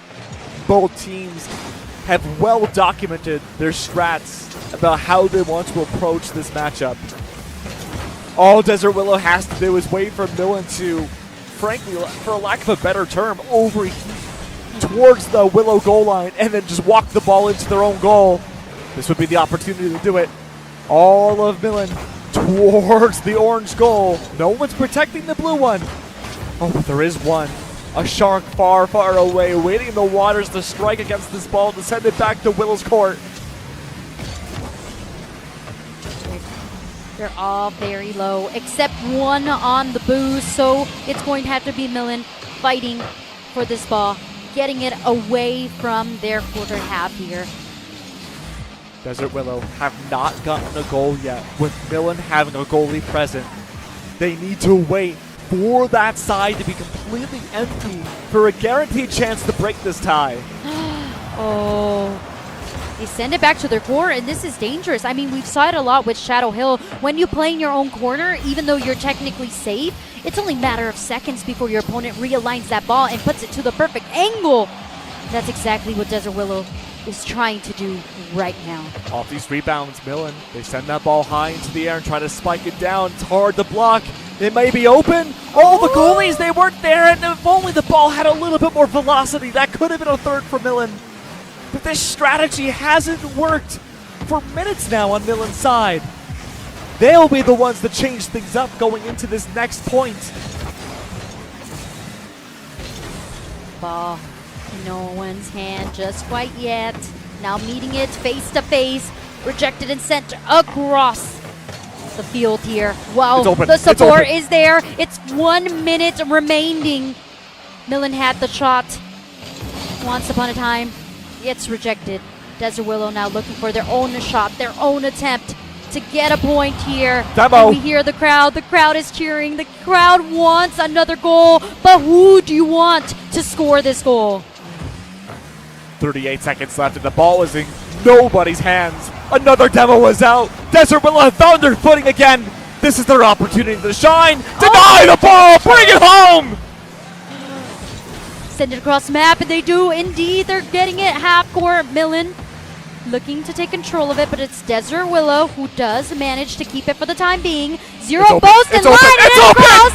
Millen gets the score with 15 seconds remaining. The hope is there. We've seen Desert Willow do miracles. Can they do another miracle to keep us alive and take us into overtime? Millen had accidentally taken a page out of the Desert Willow strat book. Wait for nobody to be around the goal and help guide the ball in. Kickoff, the big weakness of Millen. But it doesn't work this time. Millen's already one match ahead. This could be another 2-0 for Millen to remain undefeated this tournament. And it's all over here. A great, fantastic job from Desert Willow. But Millen has reigned supreme. That was such a great ending. Like, I couldn't have asked for a better ending to that. The even matchup, the last few seconds, less than a minute, and just by the teeny tiny bits Millen was able to score that goal and take us into, what is their 2-0. A couple of these schools have 2-0s. They've shown their skill. They've shown how much they practice. And I mean, I feel like we have the top 3. I think we do too, but I also think that bar is incredibly close for all the teams so far this tournament. You know, it's one of those situations, and we've been through this thousands of times, where we could say this team seems like they're the best performing team, and then you can make a very solid argument for anybody else. I don't know how this is going to end, Evie. This could really be anybody's game to gain the top 2 trophies. Yep. It's going to be on how many matches you won. Yep. How many goals you scored as well, if it gets to be that tight in scoring. And I think the match that I'm most anticipated watching is Millen versus Shadow Hill. Those are the 2 teams that I'm like, oh, how is this going to end up being? And I think we're going to get that fairly shortly. Not sure. Let's see. We Innovation and Cactus up next. And then after that, then it will be the Shadow Hills versus Millen. Yeah, these are interesting teams. Of course, Innovation Academy and Cactus, I'm really looking forward to this matchup. I think there we will see the full extent of both these teams. I think there have been opportunities where we haven't seen, the full breadth of their strategies. I do agree with you. Shadow Hills and Millen, which will be the series after that, has probably going to be the best series so far. I think that'll be the closest. But I'll be honest with you, Evie. I think Desert Willow has been the wild card team of this tournament.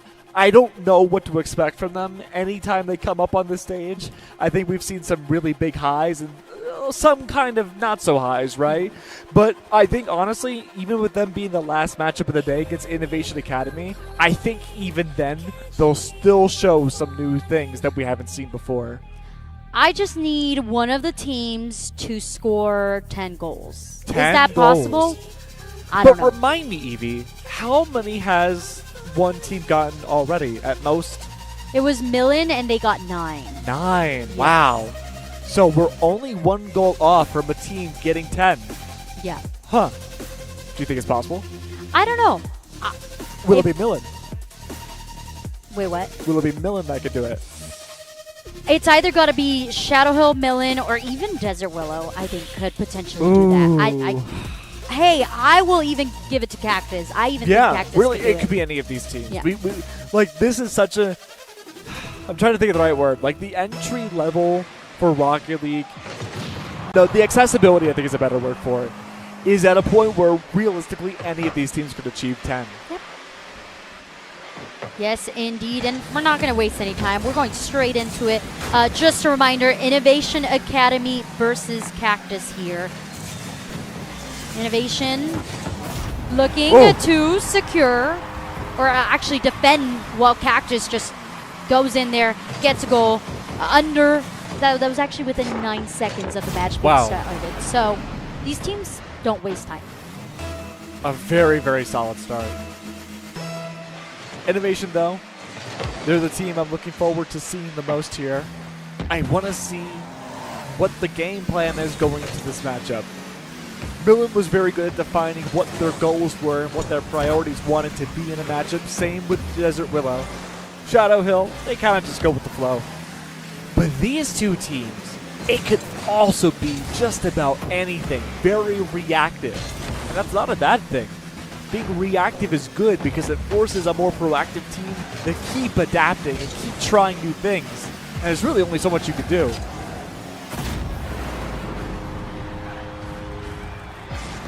Yep. Oh, we got the second goal as well. Going in here.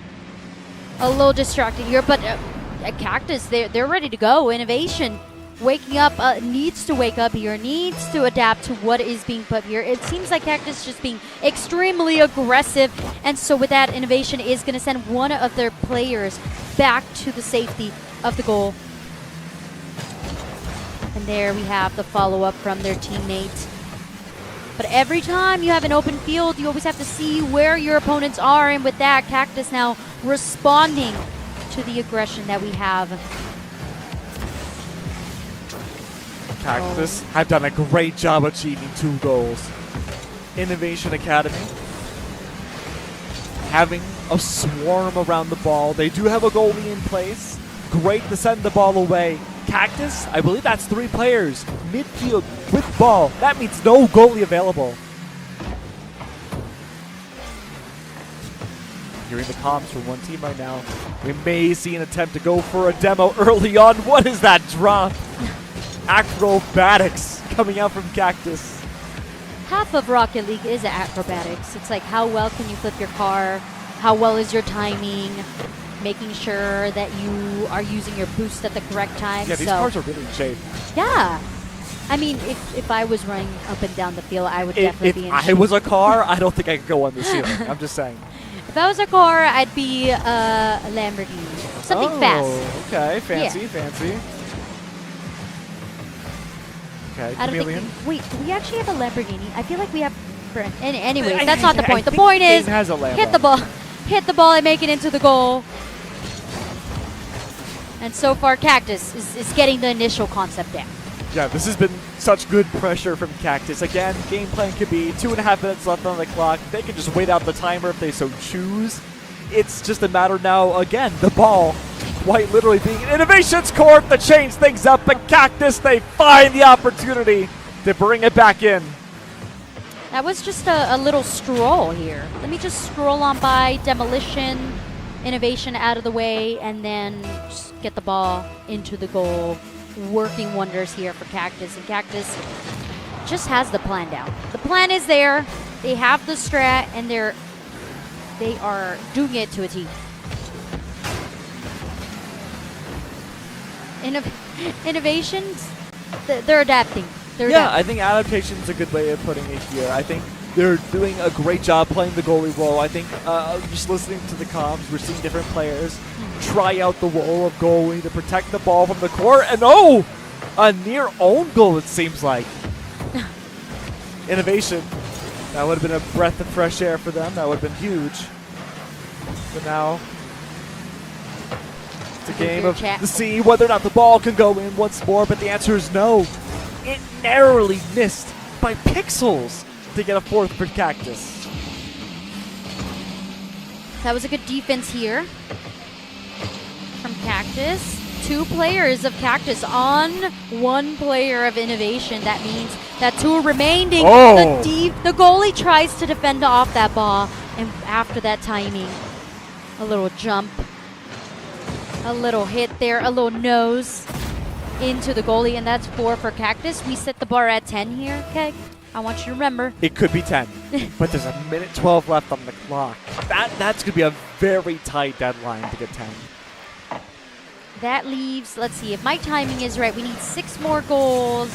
That would be 10 seconds a goal? Is that correct? Yeah, I think Quick on math? average so far for a lot of these teams, it's been around 30 to a minute. Ooh, to get a goal, but okay, 5 more in 56 seconds. Yeah. That's possible. My quick math is definitely on point there. But I mean, And- that's assuming the Innovation Academy don't start rolling their own goals together. I believe. I mean, we've seen wonderful things like 3-second goals and The goals kickoff from goals. half court and The Milan curse. yeah, just a lot of things happening here. And Innovation's trying to create that. Cactus is doing just such a good job at keeping track of where the ball is and holding it.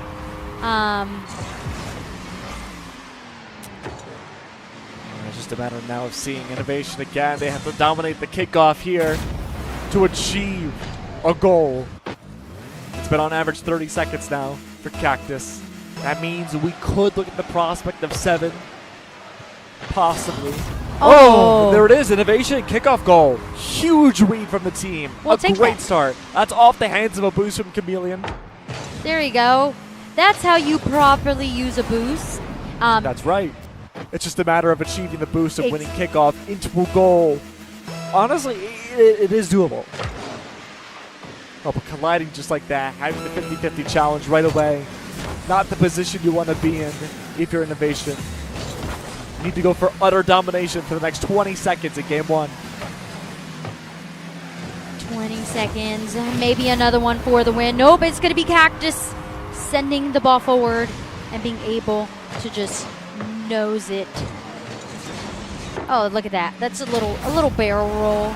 Just touching the ball. A little dance move here from some of the cars. I will say, though, from the beginning of the game to where we're at now, Innovation Academy have tightened things up a lot more as Cactus get their 8th. But they've tightened things up a lot more, and I think just resetting, having a fresh slate going into game number 2 is going to be a huge momentum shift for Innovation. Yeah, you look at this match and you go, okay, we know exactly. You take this as a practice round. You go back to the drawing board, figure out, okay, who are the players that we want to eliminate and how aggressive are they playing? Because Cactus is being very, very aggressive. They send the ball forward, and all 3 of their players are on the net, pushing forward. Okay. And with that, Cactus does take it. It's okay. Match number 1. Yep. We're going to reset and go into a second. Yeah, I'm curious to see. I think, once again, Innovation, they've been putting themselves in a good spot to have proper roles going to game number 2. Cactus, honestly, maintain course. I think they've had their roles defined extremely well and what they want to accomplish from, start, beginning, and end of each round. It's just a matter, again, now of Innovation having those proper adaptations, listening to their coaches, and make sure, okay, this is our game plan going into it. Mm-hmm. And shout out to the coaches, because some of these coaches are not only coaches, they're also teachers. That's right. So, round of applause. Yeah, feel free to give them a round of applause. Not only are they, bringing gaming to your children, and that in general is a gift in itself, but then they also go back to their everyday lives and they teach, and that's a full-time job. That's right. Yeah. And also big thanks to the real-life coaches, too, the parents. Mm-hmm. For being out here supporting their children and ensuring that they can have an awesome and fruitful education and also play Rocket League. Yeah, Rocket League. Soccer with cars and booming and hitting the ball and positioning. Ball bouncing back and forth. No one quite in position just yet, so a little bit of a change of pacing from that first match. Cactus not quite fully in control. Yeah, the ball is still not clearly defined in anyone's control just yet. Though we do see Innovation Academy swarming. Oh, how was that? Where'd they come from? Taking 10 years off my life. Holy. I just saw 2 cars try to go for the ball, and then they bounced off of the ball. I just saw the fastest known object of humankind come by and nearly get the goal in. But Cactus. 344. Okay, a lot of colliding. No demos really to come out just yet. Big important note. Though we do get to see a lot of speed boost being collected by Cactus side. We saw Midland do the same exact thing when they went up against Desert Willow not too long ago. They recognized that Desert Willow love to go for these demos, have that player advantage for just a few seconds. But now Cactus themselves, they've taken that strategy of stealing as many boosts as they possibly can and have that same demo procedure. But now we get to see the reversal. It's Innovation. I would not be too upset if all I see is demolitions happening across the field. I think that's great. That would be wonderful. And then lead this into a 1v1, which is something that I'm not seeing enough. Just like where's Demolition Derby Esports? Yeah.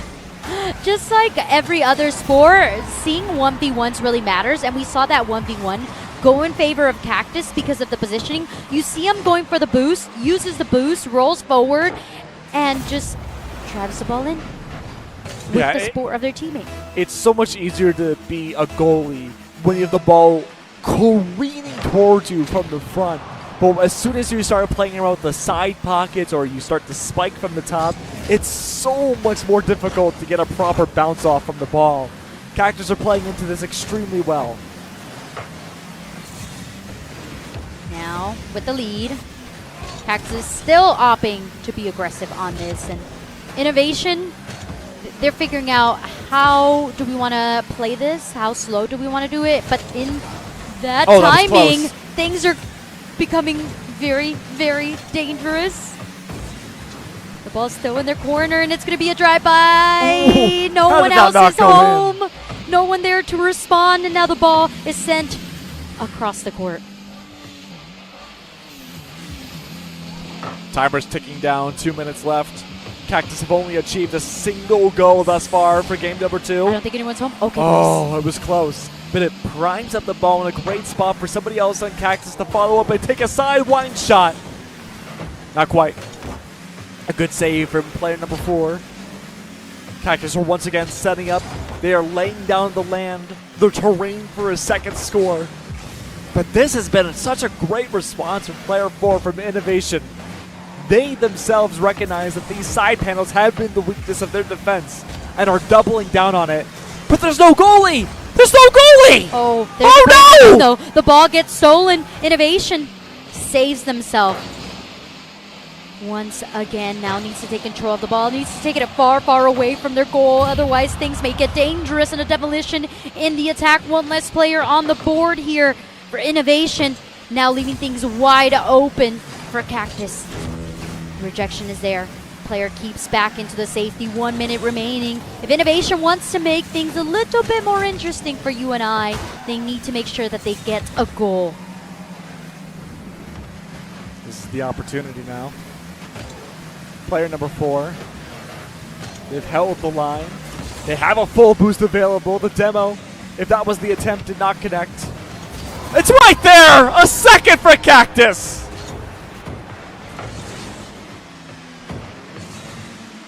Oh no, Innovation falls short. Oh, and it was such a timing there because they did have a player in the goal. But when you have 3 players of Cactus ready to back each other up, it becomes that much harder. Now, I'm no strategist, but we do have someone in the crowd with a sign that says more demos. And I couldn't agree more. We need more demos. Maximize the demos. It has been a big win condition for a lot of teams. And Cactus, they've achieved their 3rd goal. I love that. That's so smart too. It's like an iPad and you just wrote. Yeah. You don't need You'll see paper. that like World Championship crowds where people are holding up digital signs now. They hold their phones too. Yeah. You can hold your phones too if you want to write something on your phones. Anyways, giving you guys ideas to meme us up here. Feel free to do so across the court. Cactus said 2 is not enough. Let's make it 4. Yeah, at this point again, Cactus are finding so much value in just taking alternative angles. Innovation are like, okay, well, we know that Cactus like to strike from the sides, so we're going to protect the sides. But now that leaves the front open.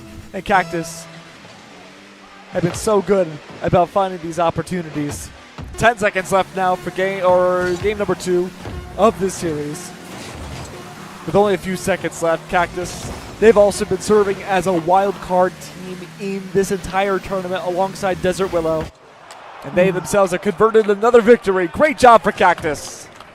So 4 seems to be the chosen number.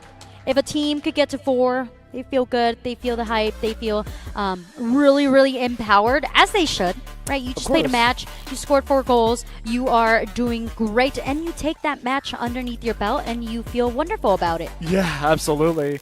And the competition now for who can achieve the 1st and 2nd place trophies, I still think is under heavy contention. I genuinely do not know who's in the lead right now. It could realistically be a multitude of different teams. But what I can tell you for certainty is that every player and team that we've seen so far today has been playing excellent Rocket League.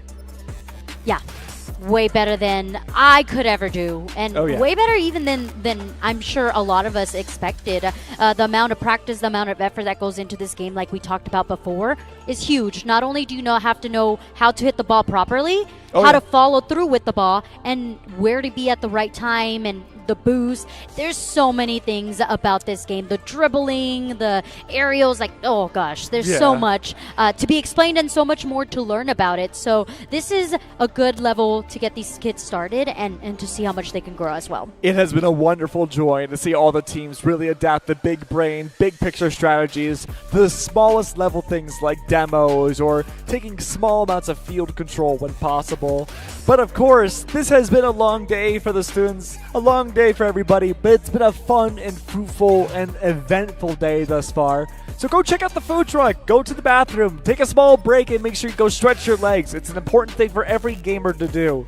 And while we take a small break, don't worry if you're watching from the stream, which anyone here can also access through our QR code, make sure you are also taking a break as well.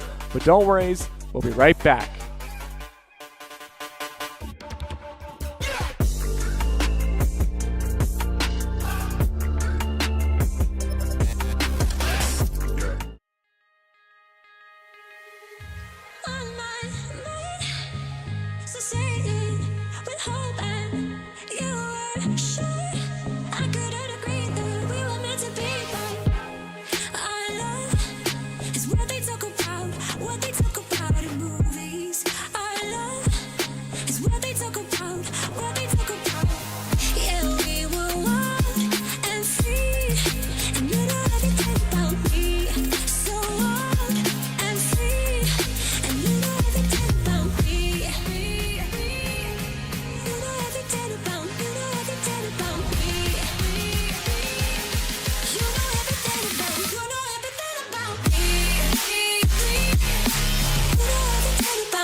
Let's take it slow. Where you go, I go too.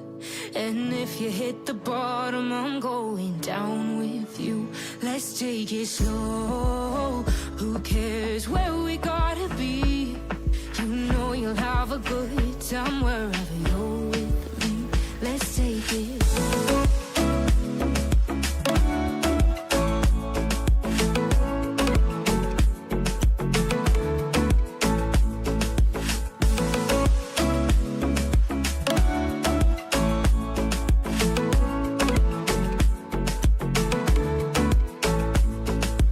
Ask me how we got here, 'cause you don't know how. You say we're taking on water, yeah, we're sinking now. You're looking all concerned, like we're gonna drown. But we both know how to swim, no worries, let's flow for now. Let's take it slow. Where you go, I go too. And if you hit the bottom, I'm going down with you. Let's take it slow. Who cares where we gotta be? You know you'll have a good time wherever you're with me. Let's take it slow.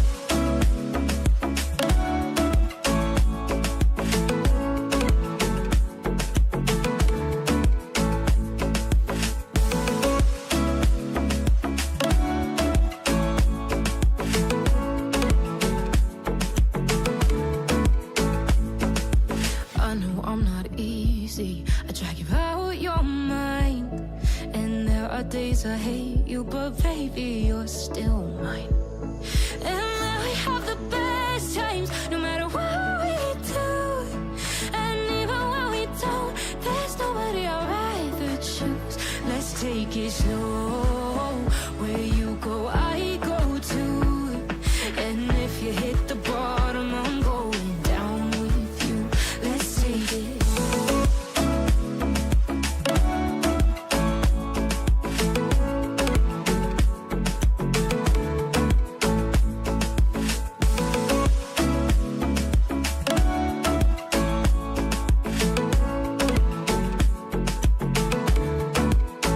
Let's take it slow. Who cares where we gotta be? You know you'll have a good time wherever you're with me. Let's take it slow. Where you go, I go too. And if you hit the bottom, I'm going down with you. Let's take it slow. Who cares where we gotta be? You know you'll have a good time wherever you're with me.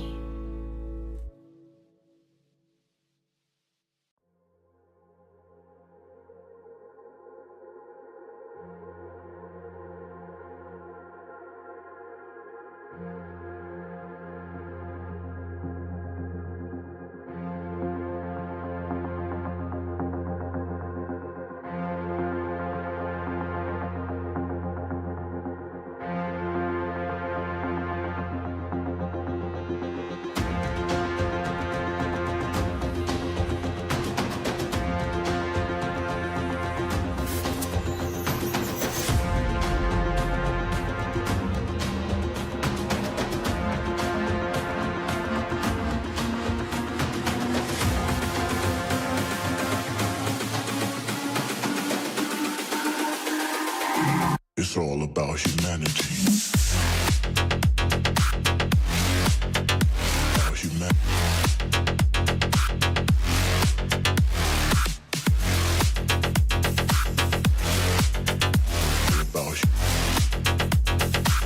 It's all about humanity.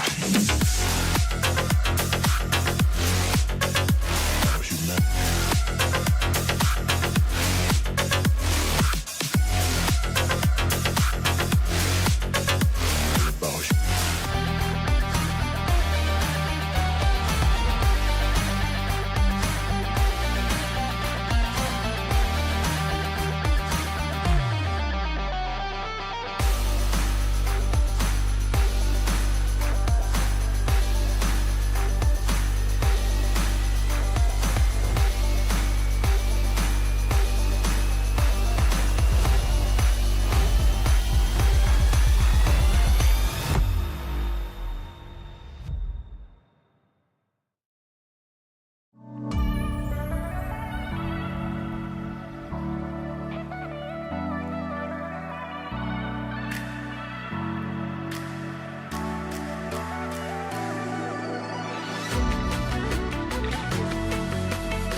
Hello and welcome back to the Palmdale District first ever Esports Showcase. Whew. It is I, First of Evie. many.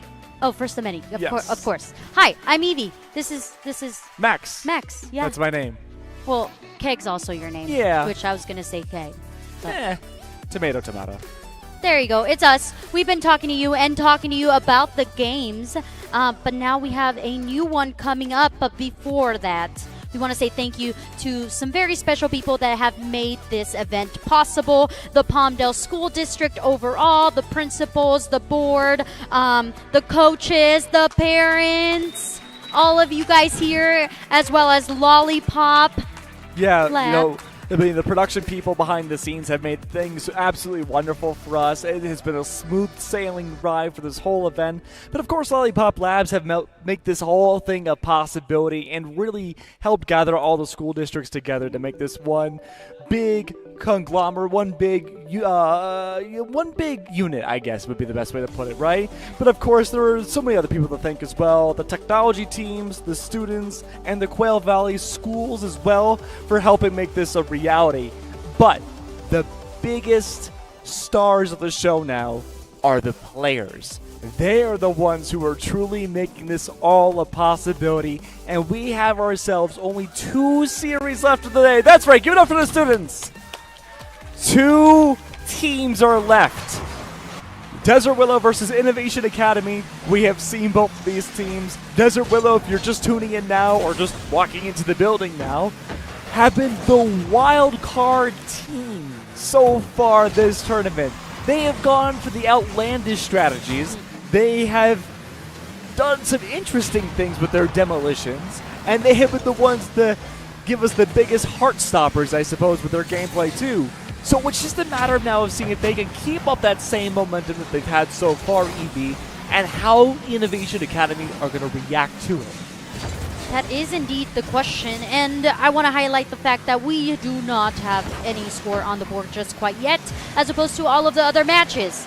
What does that tell me? That tells me that this is going to be a battle to see who can score the first, a battle to see who can keep control of these boosts and keep control of the demolitions, because I saw in the crowd people want demolitions.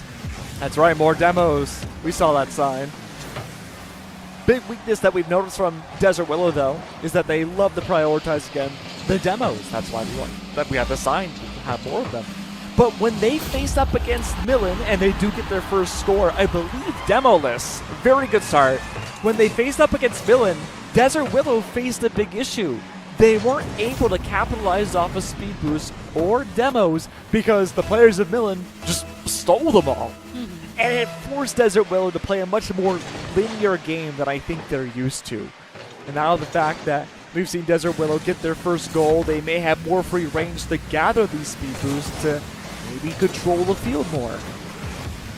That could potentially be the case. Innovation finding themselves in a pickle as they are down 1. So plenty of time remaining. Can they get control of the ball? Meanwhile, Desert Willow seems to be having much of an easier time singing it forth onto their opponent's half. And hey, speaking of pickles, right? The amazing food trucks that we have outside have been exquisite today. Thank you so much again, production, for making that a possibility. 3 minutes on the clock, though. As we see again a bit more of a slower pace matchup. That's demo number 1 so far. Desert Willow good to take down at least one player for a few seconds, but they do respawn before the ball can make its way towards Innovation's goal line. I hear the coach for Innovation Academy saying, keep it over there. That's all you got to do. Keep the ball in their court. Apply pressure.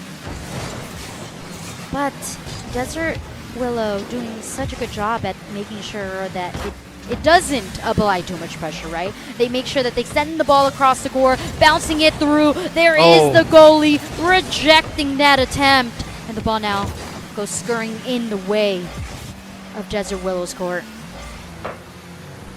It's a matter now of seeing if Innovation Academy can maintain their momentum. They've been very, very good at keeping Desert Willow at bay. Although they are down by 1 score, it is not the end of the world just yet. This is a best of 3. Oh, that's another demo, though, for Desert Willow. This is the opportunity for Desert Willow to get their second goal, but unfortunately, again, that capitalization has not been there. More time bought for Innovation Academy to respawn. Oh, interesting positioning here by Esports 7. They were there to collide with the ball. Instead, gives it up to their number 6, who apparently is going to be the one doing the flexing rotating back and forth from defense to offense. And so far, that was the right call. Innovation keeps one of their players back on their safe court, their safe half, just in case the ball gets sent their way. And indeed, it has. But they were too deep in the goal.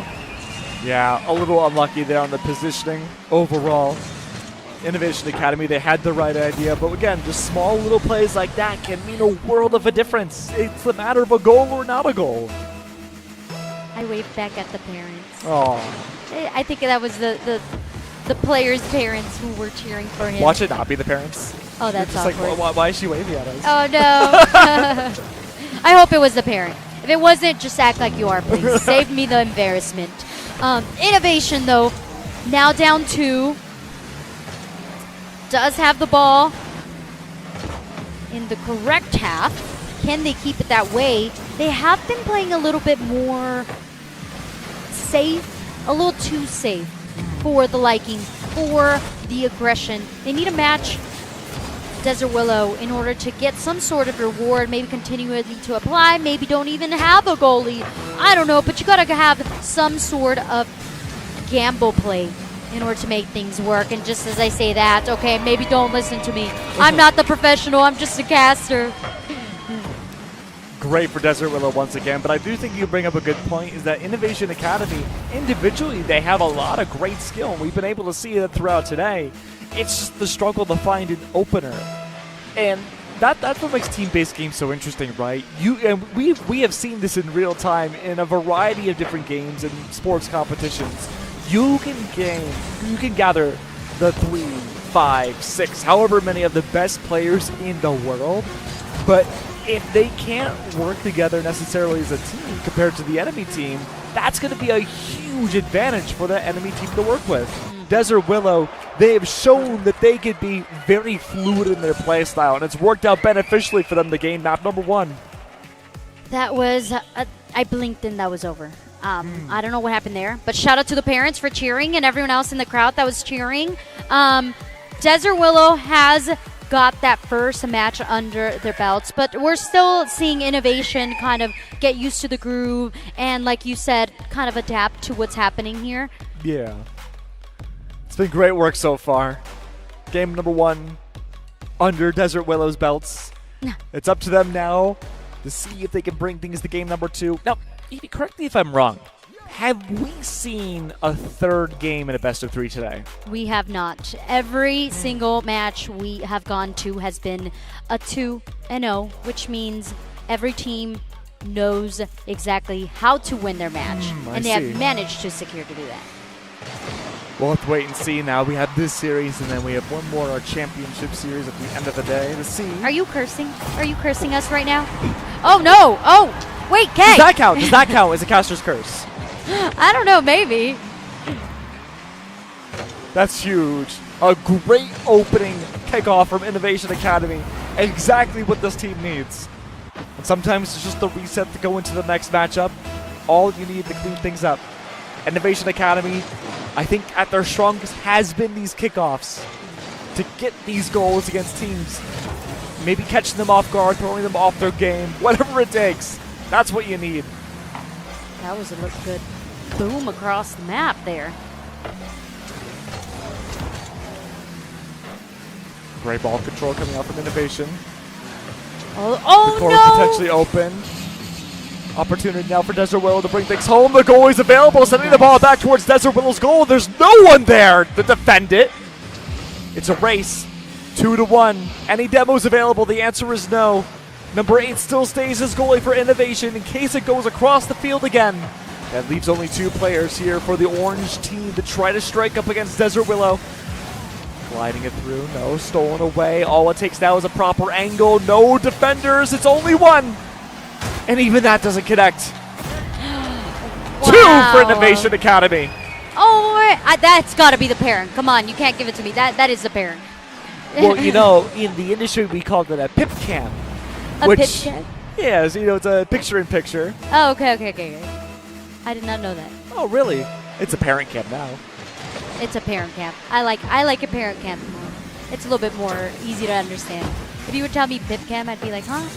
What is that? Anyways, Innovation adapting, getting a new game plan, one that's currently working to the T. And I think it was based off of your caster curse, but you know, I'm not going to get into that. The point is, Innovation's still holding on to the ball, connecting it, but it's a battle. It's a battle for who actually maintains the control. And for the time being now, it's in possession of Esports 6. Lobs it over, a teammate to be near, trying to line it up, but it's going to be the jump to the rejection there. Oh, that was player number 5 just taking it on their own, fully controlling it and taking it into Innovation's goal. Still plenty of time left on the clock now. Desert Willow, they've broken the barrier of getting their first round. If they can gain 2, Innovation Academy, they themselves will have to be back on that offensive control and try to break the tie and not go to overtime. The ball very deep into the field side of Innovation Academy. Good evasion, sending the ball back. It's way too close for comfort. That's a demo. Desert Willow's specialty. That's one player gone for a little bit. Trying to take advantage of a 3v2 to send the ball back towards the defensive side of Innovation Academy. Did not work out well. A little bit of misposition there from Innovation. A very good spot, trying to line up where this is going to land, and that's going to be where your goalie's going to come through and help you out. Hopefully send the ball over. Was a little bit short, but Esports 6 gathers the ball. No one else in town, so it's going now to be in the hands of Desert Willow. Off the backboard. A good start. Yet another demo. Map control heavily in the favor of Desert Willow. This field covered in speed boost opportunities, all being gained by Innovation. And there it is. Oh, another good save from Desert Willow. They may be able to have a straight shot to the goal, but there's 2 defenders blocking the way. Innovation have been so on top of making sure this ball cannot get anywhere near the field goal. Back and forth, a ping pong fight, the post saves that for Desert Willow. Now they have it in their position. Is anybody home? And yes, indeed, Innovation rejecting that attempt and sends it forward. There's no player there for Innovation, so nothing comes out of that ball. And instead, it's going to be Desert Willow trying to push it forward, trying to tie things up with minute 20. And instead, it's going to be Innovation's half-court shot that comes in. And this is something we've seen from Desert Willow in the past. The tunnel vision, the willingness to not have a goalie whatsoever and send everything towards that ball to ensure another goal. And it's backfiring. Innovation Academy have also shown up to be a wild card too. Sure. Well, why not? Okay, let's go for it. Innovation Academy, the kickoff masterminds.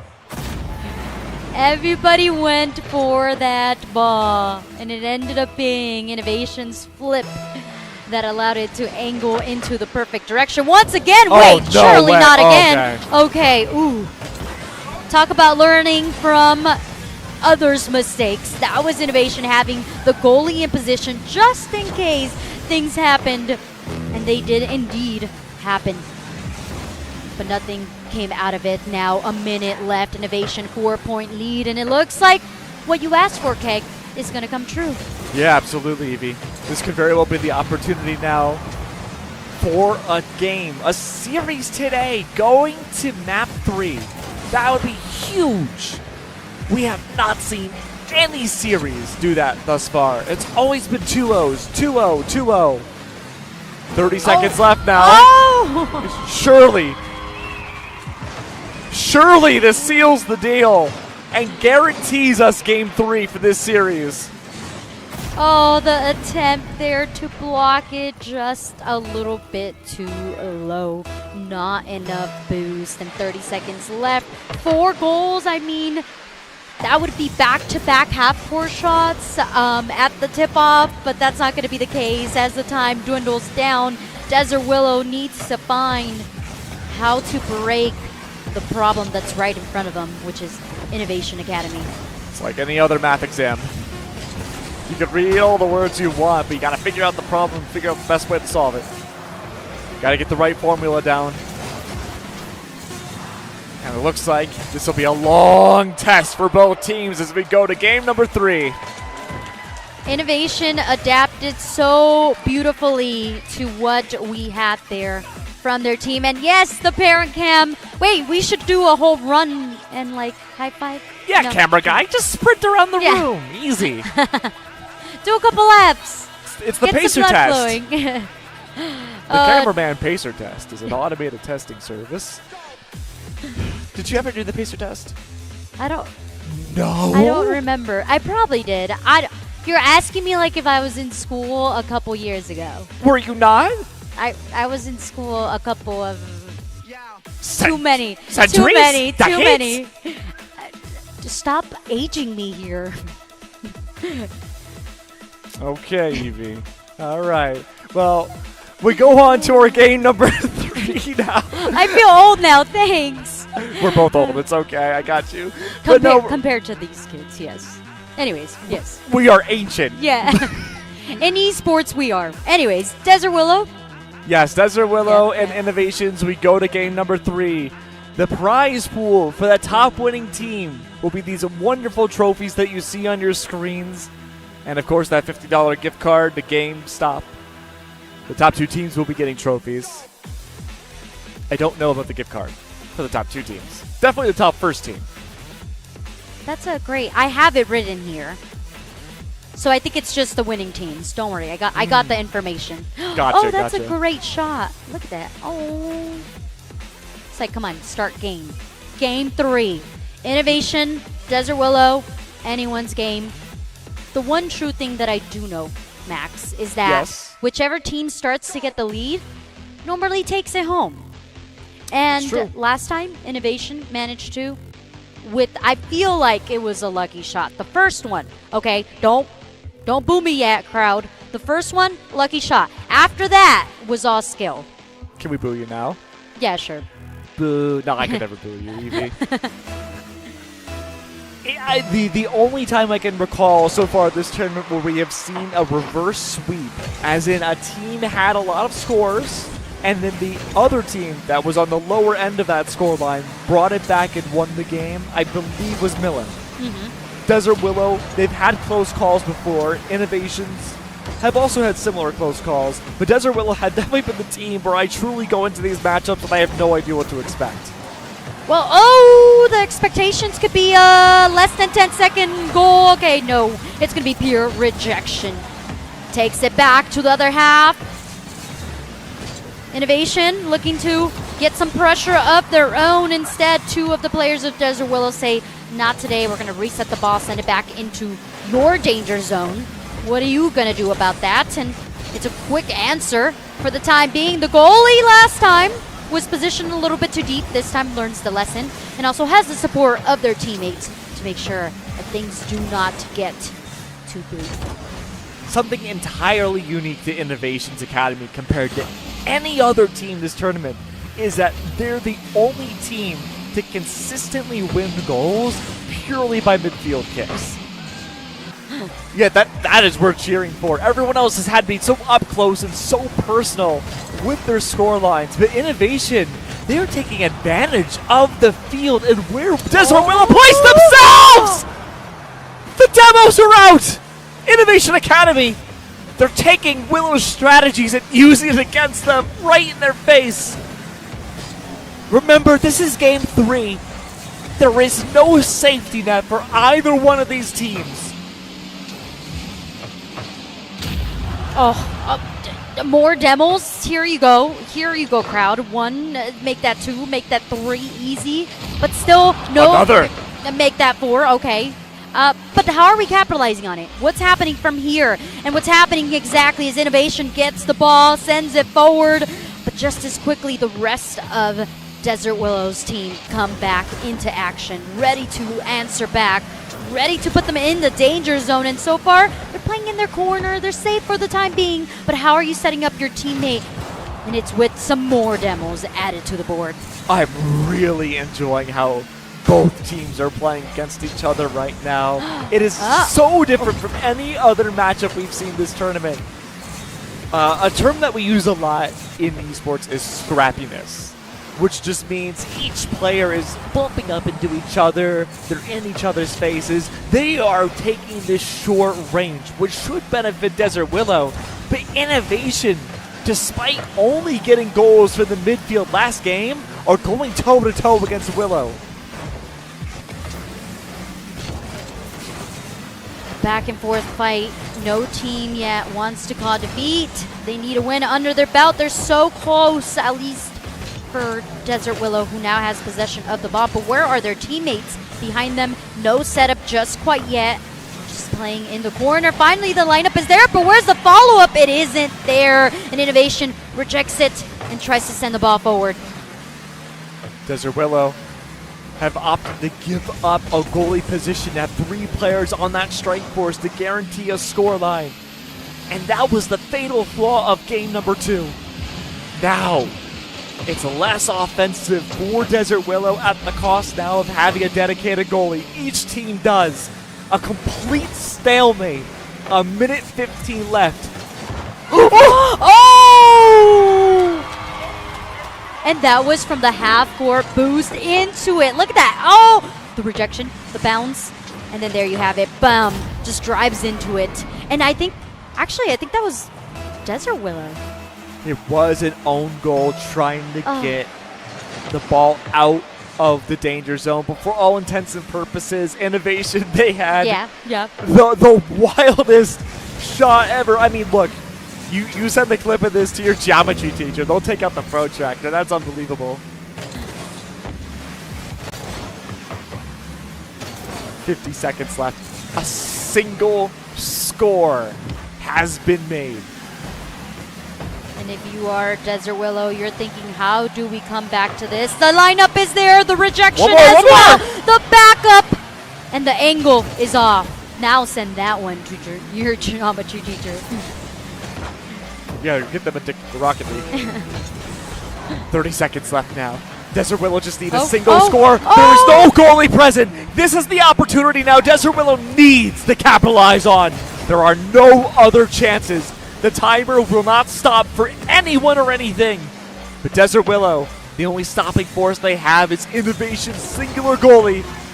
But bracing themselves for impact, stalling for time. Innovation's 5 seconds left and they can win this series against Desert Willow. 2, 1, a miracle shot needs to happen and it won't! Innovation's take it home!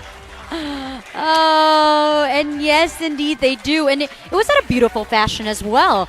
The fact that they went the whole almost 5 minutes without scoring, cut it down to a minute, and that is where the action happens. The lowest scoring game we've seen so far, and that means it was incredibly close. Those are the kinds of matches you record, go back and watch, you'll be like, oh wow. There are so many moving parts about how we did well as a team and how they did well against us that you take what is essentially esports gold and use it to better yourself as a player in the future. You could not ask for anything better. And after that match, I mean, that's a treat in itself, but the biggest treat of them all is going to be this upcoming match. The match I haven't been anticipating for the most, but also you guys as a community, especially all of the fans of the Millen versus Shadow Hill. It's going to be an unbelievable matchup. Both these teams have skyrocketed the points board through their wins, the goals that they've been able to achieve, just the numerical amount. Both teams have looked good. Your sign's upside down, by the way. Oh, no. That's okay. All good. There you go. There we go. We got you. That's one for Go Millen. They didn't have an iPad. Yeah. The student with the iPad sitting next to him, they're also Millen, I think. Oh. That being said, though, this is it. Both these teams are guaranteed trophies. It's a battle for the GameStop gift card. And it's a battle for honor as well. And right? honor, yes. It's like first place and second place. None of us want to be second place. You want to be first. It's just it's just what it is. It's a competitive side to us all. Competition 101. Yeah, and so the fact that you've made it this far, Millen has had a game where they scored 9 goals. And then you have Shadow Hill, who has consecutively scored 4 goals at least, probably above, being close to 8 goals as well. And then on top of that, both of these teams have not lost a match at all. There's a lot of firsts and a lot of good things as well. I mean, this matchup could go one of 2 ways, Evie. Either we're going to see each team score every 10 seconds and we'll have like a 10-11 matchup, which would be awesome. Or we could have a repeat of our last matchup where you have Innovation versus Desert Willow that goes down to someone getting a score, the only score, with 30 seconds left in a match. There's really no in between. Yeah. It's going either way. And just to build up the anticipation as much as possible, we're going to take a break. The crowd's like, no. It's going to be super quick. We're just having a little bit of a technical issue. So we're going to get the technical issue fixed, and then we'll be back. So don't go anywhere. Stay seated. Make some signs.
All right, Palmdale District, are you ready for the last match of Rocket League? Woo! Let's go! We have the two most anticipated match of the day. These two teams have gone a long way through their journey. And just to remind you guys, the prizes that they will be getting is this amazing trophy that's right in front of us, as well as a $50 GameStop card. Ooh, very nice. Don't forget about the lollipops, too. You know, as a sweet tooth enjoyer, I think the lollipops are also a very nice incentive to win things out. The courtesy of the Lollipop Labs, who again helping make this whole thing a possibility. Our amazing production crew as well. The parents of all the students that attended here today. Give yourself a round of applause. Thank you so much for being here. But now, we have ourselves a very interesting matchup here. We've seen them all day today. As we said before the break, both teams have been flawless with no matches lost at all day. It is Shadow Hills versus Millen. Yeah, 2-0s all across the board. Unfortunately, we don't have the name of each of the students, but they are all contenders to, number one, make some goals, play some defense, or be the goalies of the squad. Starting off already 30 seconds. Things were looking a little shaky. I thought we were about to see a goal, but no, that is not the case. There's going to be a lot of back and forth going on with these squads. As addition to the people we want to thank, we want to make sure that we thank the board members, the cabinet members, Superintendent Maldonado, Ed Tech team, and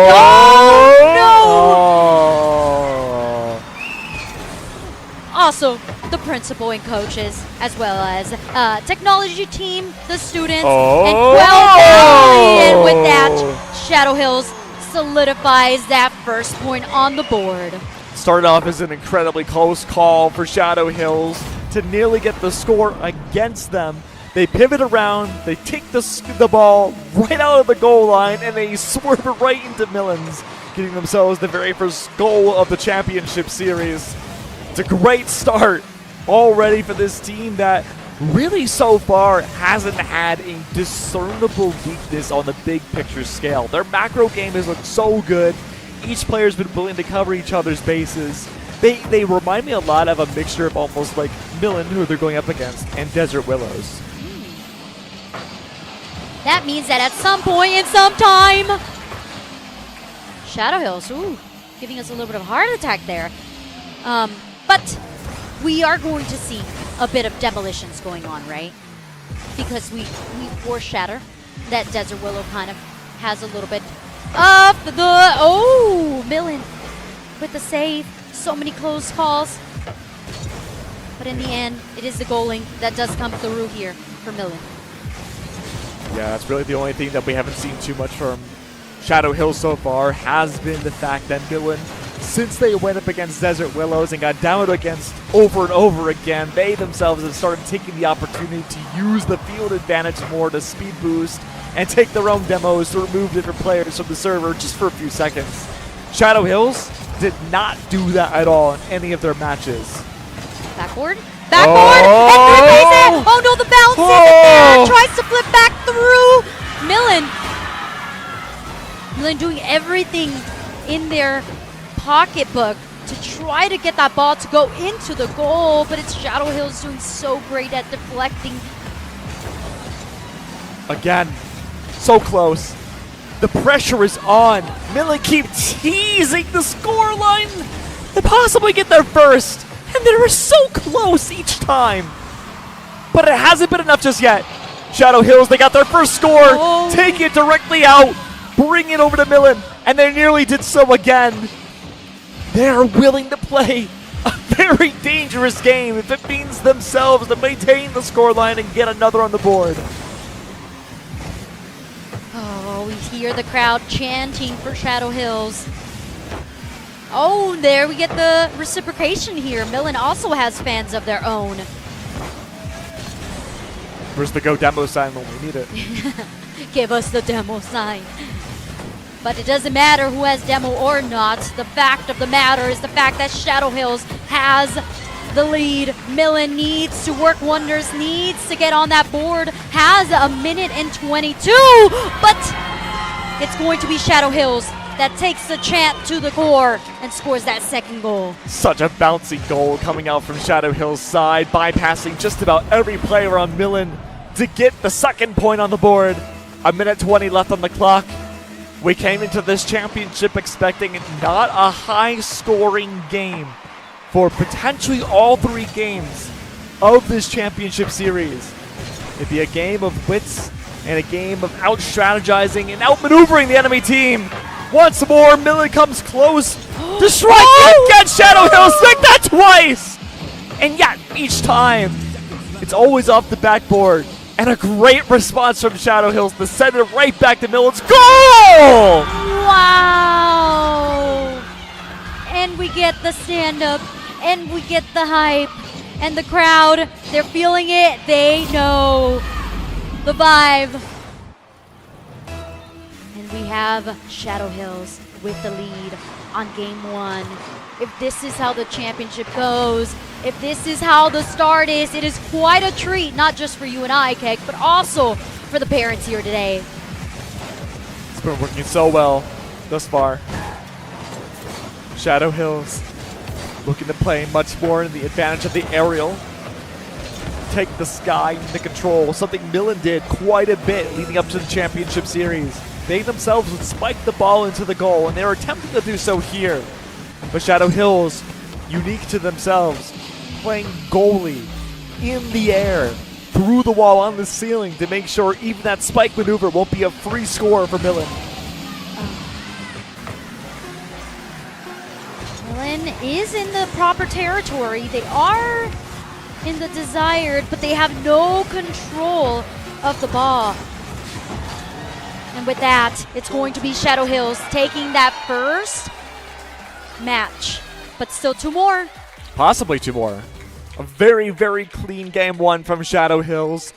Very good control, not only playing goalie for the ball, but also taking the ball millimeters from Millen scoring, and they just shovel it out, bring it across the field, and they just suddenly get a score. So off the mistake, not even off the mistakes, off of the shots that were taken there from Millen, it was Shadow who was able to take it across, just like you were saying, and capitalize on it. So maybe the answer here for their opponents, Millen here, is to capitalize maybe on something that's not working out for Shadow Hills. I don't know, but we're going to start off, and the ball goes right across the map. No one in control just quite yet. Finding some footing here. Millen gets control of the ball, sends it forward, but it's going to be Shadow Hill just answering back so quickly. Neither one of these teams have made major mistakes in their tournament run today, and it shows leading into the championship. Shadow Hills across the entire court, denying the ball from Millen. Once again, Millen, they're going to make the attempt to go for the aerial strikes that have worked well for them, but denied in the air, head on from Shadow Hills. Oh, the bounce, the demolition, the first. Can we get some cheers for that demolition? Thank you. We got 1. Can we get some more, and can we capitalize on that so that Millen could get back into the swing of things, potentially take us into the 3rd match and look to be the champions, the first place. Although they do get a reward, you want to have the honor of being number 1. Number 1 so far has been a number 1 defense from both teams, really. Oh, no! Close yet again. Millen have been millimeters away, but it is just a narrow miss off the goalpost every time. The ball's been dancing around the field for a minute and a half so far, and yet there has been no response, no real leeway for either team. Millen playing much safer than we've seen them in any other matchup. Shadow Hills going for it. Do they go to the denial? There's the follow-up, but both of which are denied. Back to the midfield we go. Not here, not today. Millen fighting for their life, fighting to make sure that Shadow Hill does not score upon them. But in that time, even as we get this image, there's 3 defenders on the court of Shadow Hill. Where is Millen? Millen is playing so defensively that they're almost too much. It's tough. They'd rather go into overtime 0-0 and risk only needing a single point for either team if that means what it takes to get into game number 3. Safety City can be a great place to live in, but if Shadow Hills can break through that defense, it might not matter. They've already had one game under their belt. This could come down to only needing one more point to make themselves the championship winners, but the ball won't connect. The follow-up, almost there. Shadow Hills already on the case. Millen, they tried to go for the aerial strike. Ball goes out of their wheels. Off the backboard. Shadow Hills once again trailing the ball. There's 2 on Millen. They're trying to guide it back over to set themselves up for victory. Off the midfield. That's 1. All 3 of Shadow Hills are there. There's the follow-up. Backboard still a nemesis. Oh, but the follow-up after that doesn't connect. Now it's the goalie's time to shine. No. Number 7 saves the day. The back and forth, the heat is rising. It's anyone's goal at this point. 1:34 left. The back and forth, the tit for the tat. And it finally ends up being no one's quite yet. The ball just ping-ponging back and forth. No one has asserted control of it just quite yet. And the crowd cheers. You hear it. Millen wants to be back on it. It's all of this front row. It's actually another school cheering for them, which makes it that much sweeter when you have your opponents cheering for you. 1 minute left. This could very well go to overtime again. 0-0. Oh, and that's his end! Millen! By a shooting star's worth of a miracle. Grazes the ball in. A rare missed defensive shot from Shadow Hills. And now, what do you do if you're Shadow Hills? You go for it. You just absolutely do. And we have seen Shadow Hill be capable of just sending it 100. Now, the problem with that, as I say that, is the fact that then you leave your whole back line open.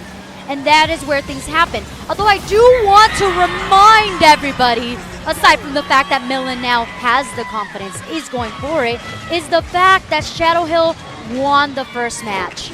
If Millen does maintain to keep this lead for the next 43 seconds, we're going to go into match number 3. All I'm saying is that Millen started getting scores as soon as the crowd started cheering. I think we might need to hear even more cheers for one school or another. But I'll let you decide who you want to cheer. No, don't stop cheering! Don't you want Millen to score? We want match number 3, and that so far looks like it's going to be on our radar. Shadow Hills has 21 seconds left. They do push the ball forward. There is the support of their teammate there, but no follow-up. Instead, it's going to be Millen sending it across the court with 10 seconds left. And what do you do from here? Shadow Hills, they have their game plan down, but they cannot find any aggression. Millen are swarming, and they get a 3rd score! And just as I said before the match started, as soon as one team gets the lead, it is unstoppable. Momentum carries through, and so far 3 seconds left with 3 goals. I think we can call it here. There's no Caster Chris in here. The fact of the matter is that Millen will be taking the second match and will be taking us on to match number 3. There's going to be, like you mentioned, no safety net. It's going to be whoever can play the best Rocket League. Couldn't have asked for a better championship to bring things to the final possible round you could hope for. And a grand championship competition. Both teams now can no longer hold the title of being flawless in this tournament. No team will be coming out of this flawless. Each have suffered a loss now, 1-1. It's just a matter now of seeing who can take this to that final measurement. 5 minutes on the clock. And look at our beautiful crowd. They are the ones that are providing that source of energy for each of their teams. So if you are cheering for Shadow Hill, can I get a oh yeah? Oh yeah! Where's the Shadow Hill fans? There you go. Woo! Yeah, we have to say oh. Okay. They're quiet. They're in the shadows. Oh, that makes sense. But in what the about for Shadowy Millen? Hills. Oh. If you're a Millen fan, can we get a woo? Woo! If you're here for the food, can I get food? Woo! I like the food. We like food. Oh, yeah. But it looks like we may have a small, minor tech difficulty just to build up the anticipation of our final round of the day. There will be no more after this. It's the fullest extent of what we could possibly hope for. It is an esports dream come true. And parents of all the students here, you are in for an absolute treat. This is what anyone hopes for as a tournament. As we head into game number 3, the very final game of this tournament. 5 minutes to show what you've got, what you're made of, how much stamina you have built up through practice. Because this ain't for the weak of heart. This is for all of the sweat, tear, and honor that you could possibly get. Shadow won first. Shadow looking to defend. Millen very close to the edge. A little too close if you're a Shadow Hills fan, but instead now the ball does pivot the other way around. This was the game 1 strategy from Shadow Hills. Let that ball go all the way, practically inside the net against you. Take that ball and slingshot it across the field back in the Millen to get your first score. That did not work for game 2.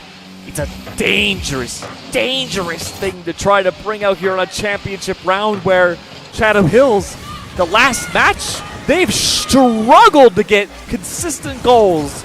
Oh my goodness! And that was on the goalies. Boom! A way to change the tide. Just as I say, they've struggled. They get the first score of the final game. And that might be all they need. A near 4-minute clock timer is left.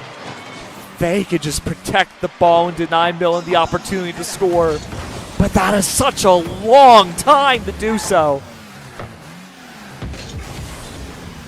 A lot to be asked. The crowd cheering for Millen, asking them to score. Do not let momentum go against them.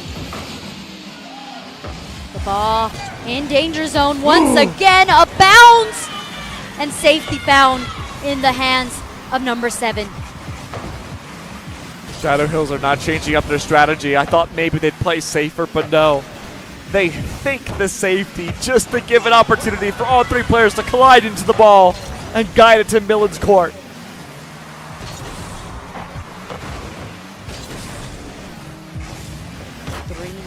Remaining. Everyone looking pretty good on their boost. Goalie now going a little bit off zone. Important note, no demos so far.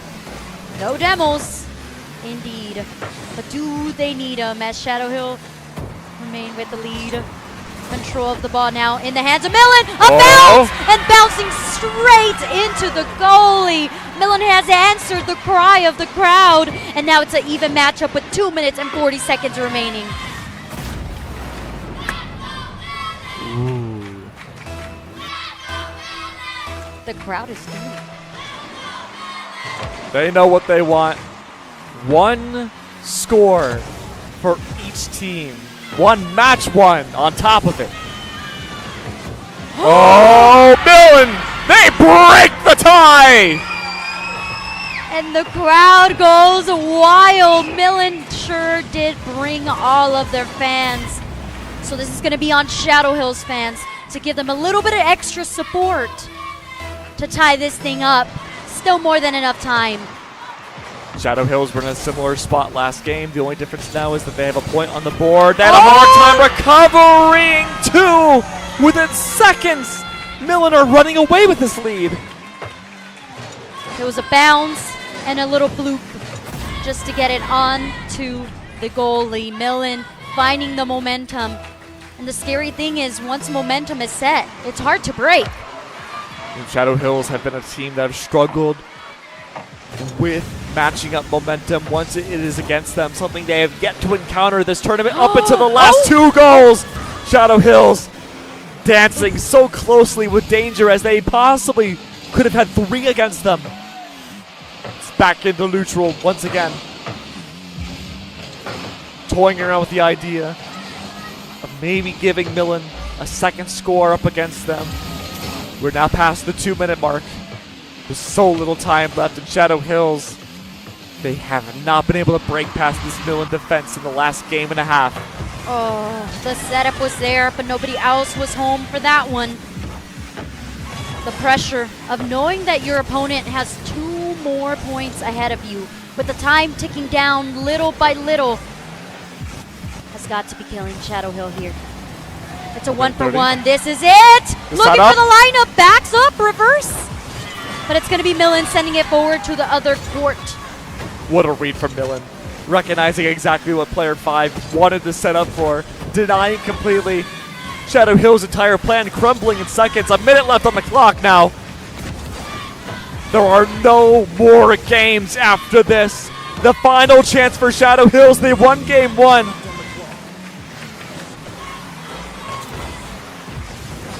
The crowd, the favorites so far, getting the support of the crowd. And finally, with 51 seconds left on the board, Shadow Hills finds their second goal. But can they find the third? Is going to be the real question. It's the story of the boulder climbing up the hill. Less than a minute left. Shadow Hills. These scores that they've gotten have been off of purely missed opportunities of Millen not to convert the ball back. A score now for Millen would surely seal the deal. 43 seconds left, a possibly open goal. Player 6 is there to save the day. Shadow Hill doesn't have enough time to play this ping pong game. They need to keep control of the ball.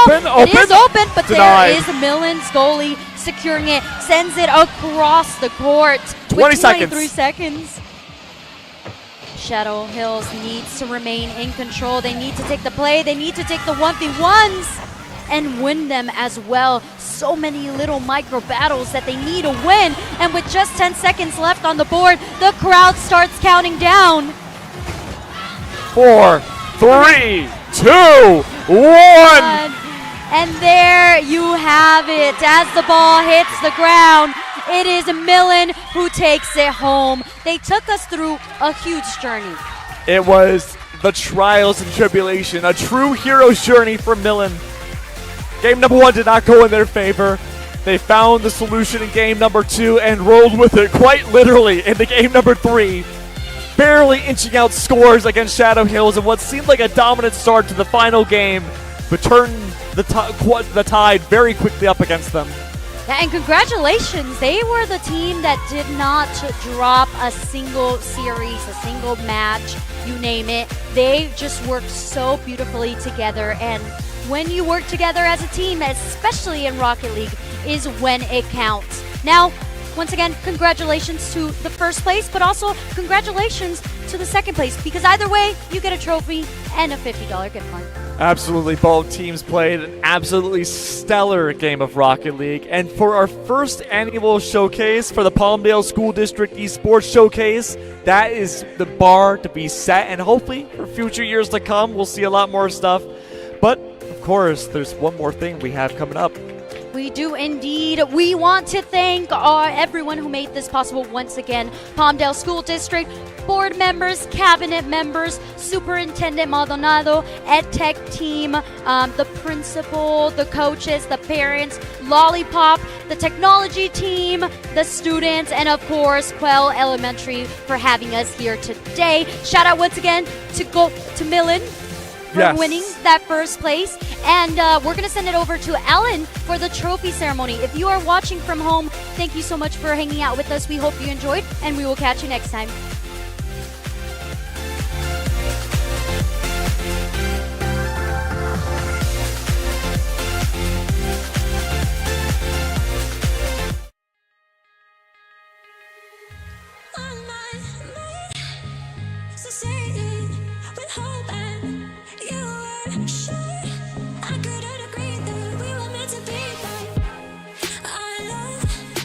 What they talk about, what they talk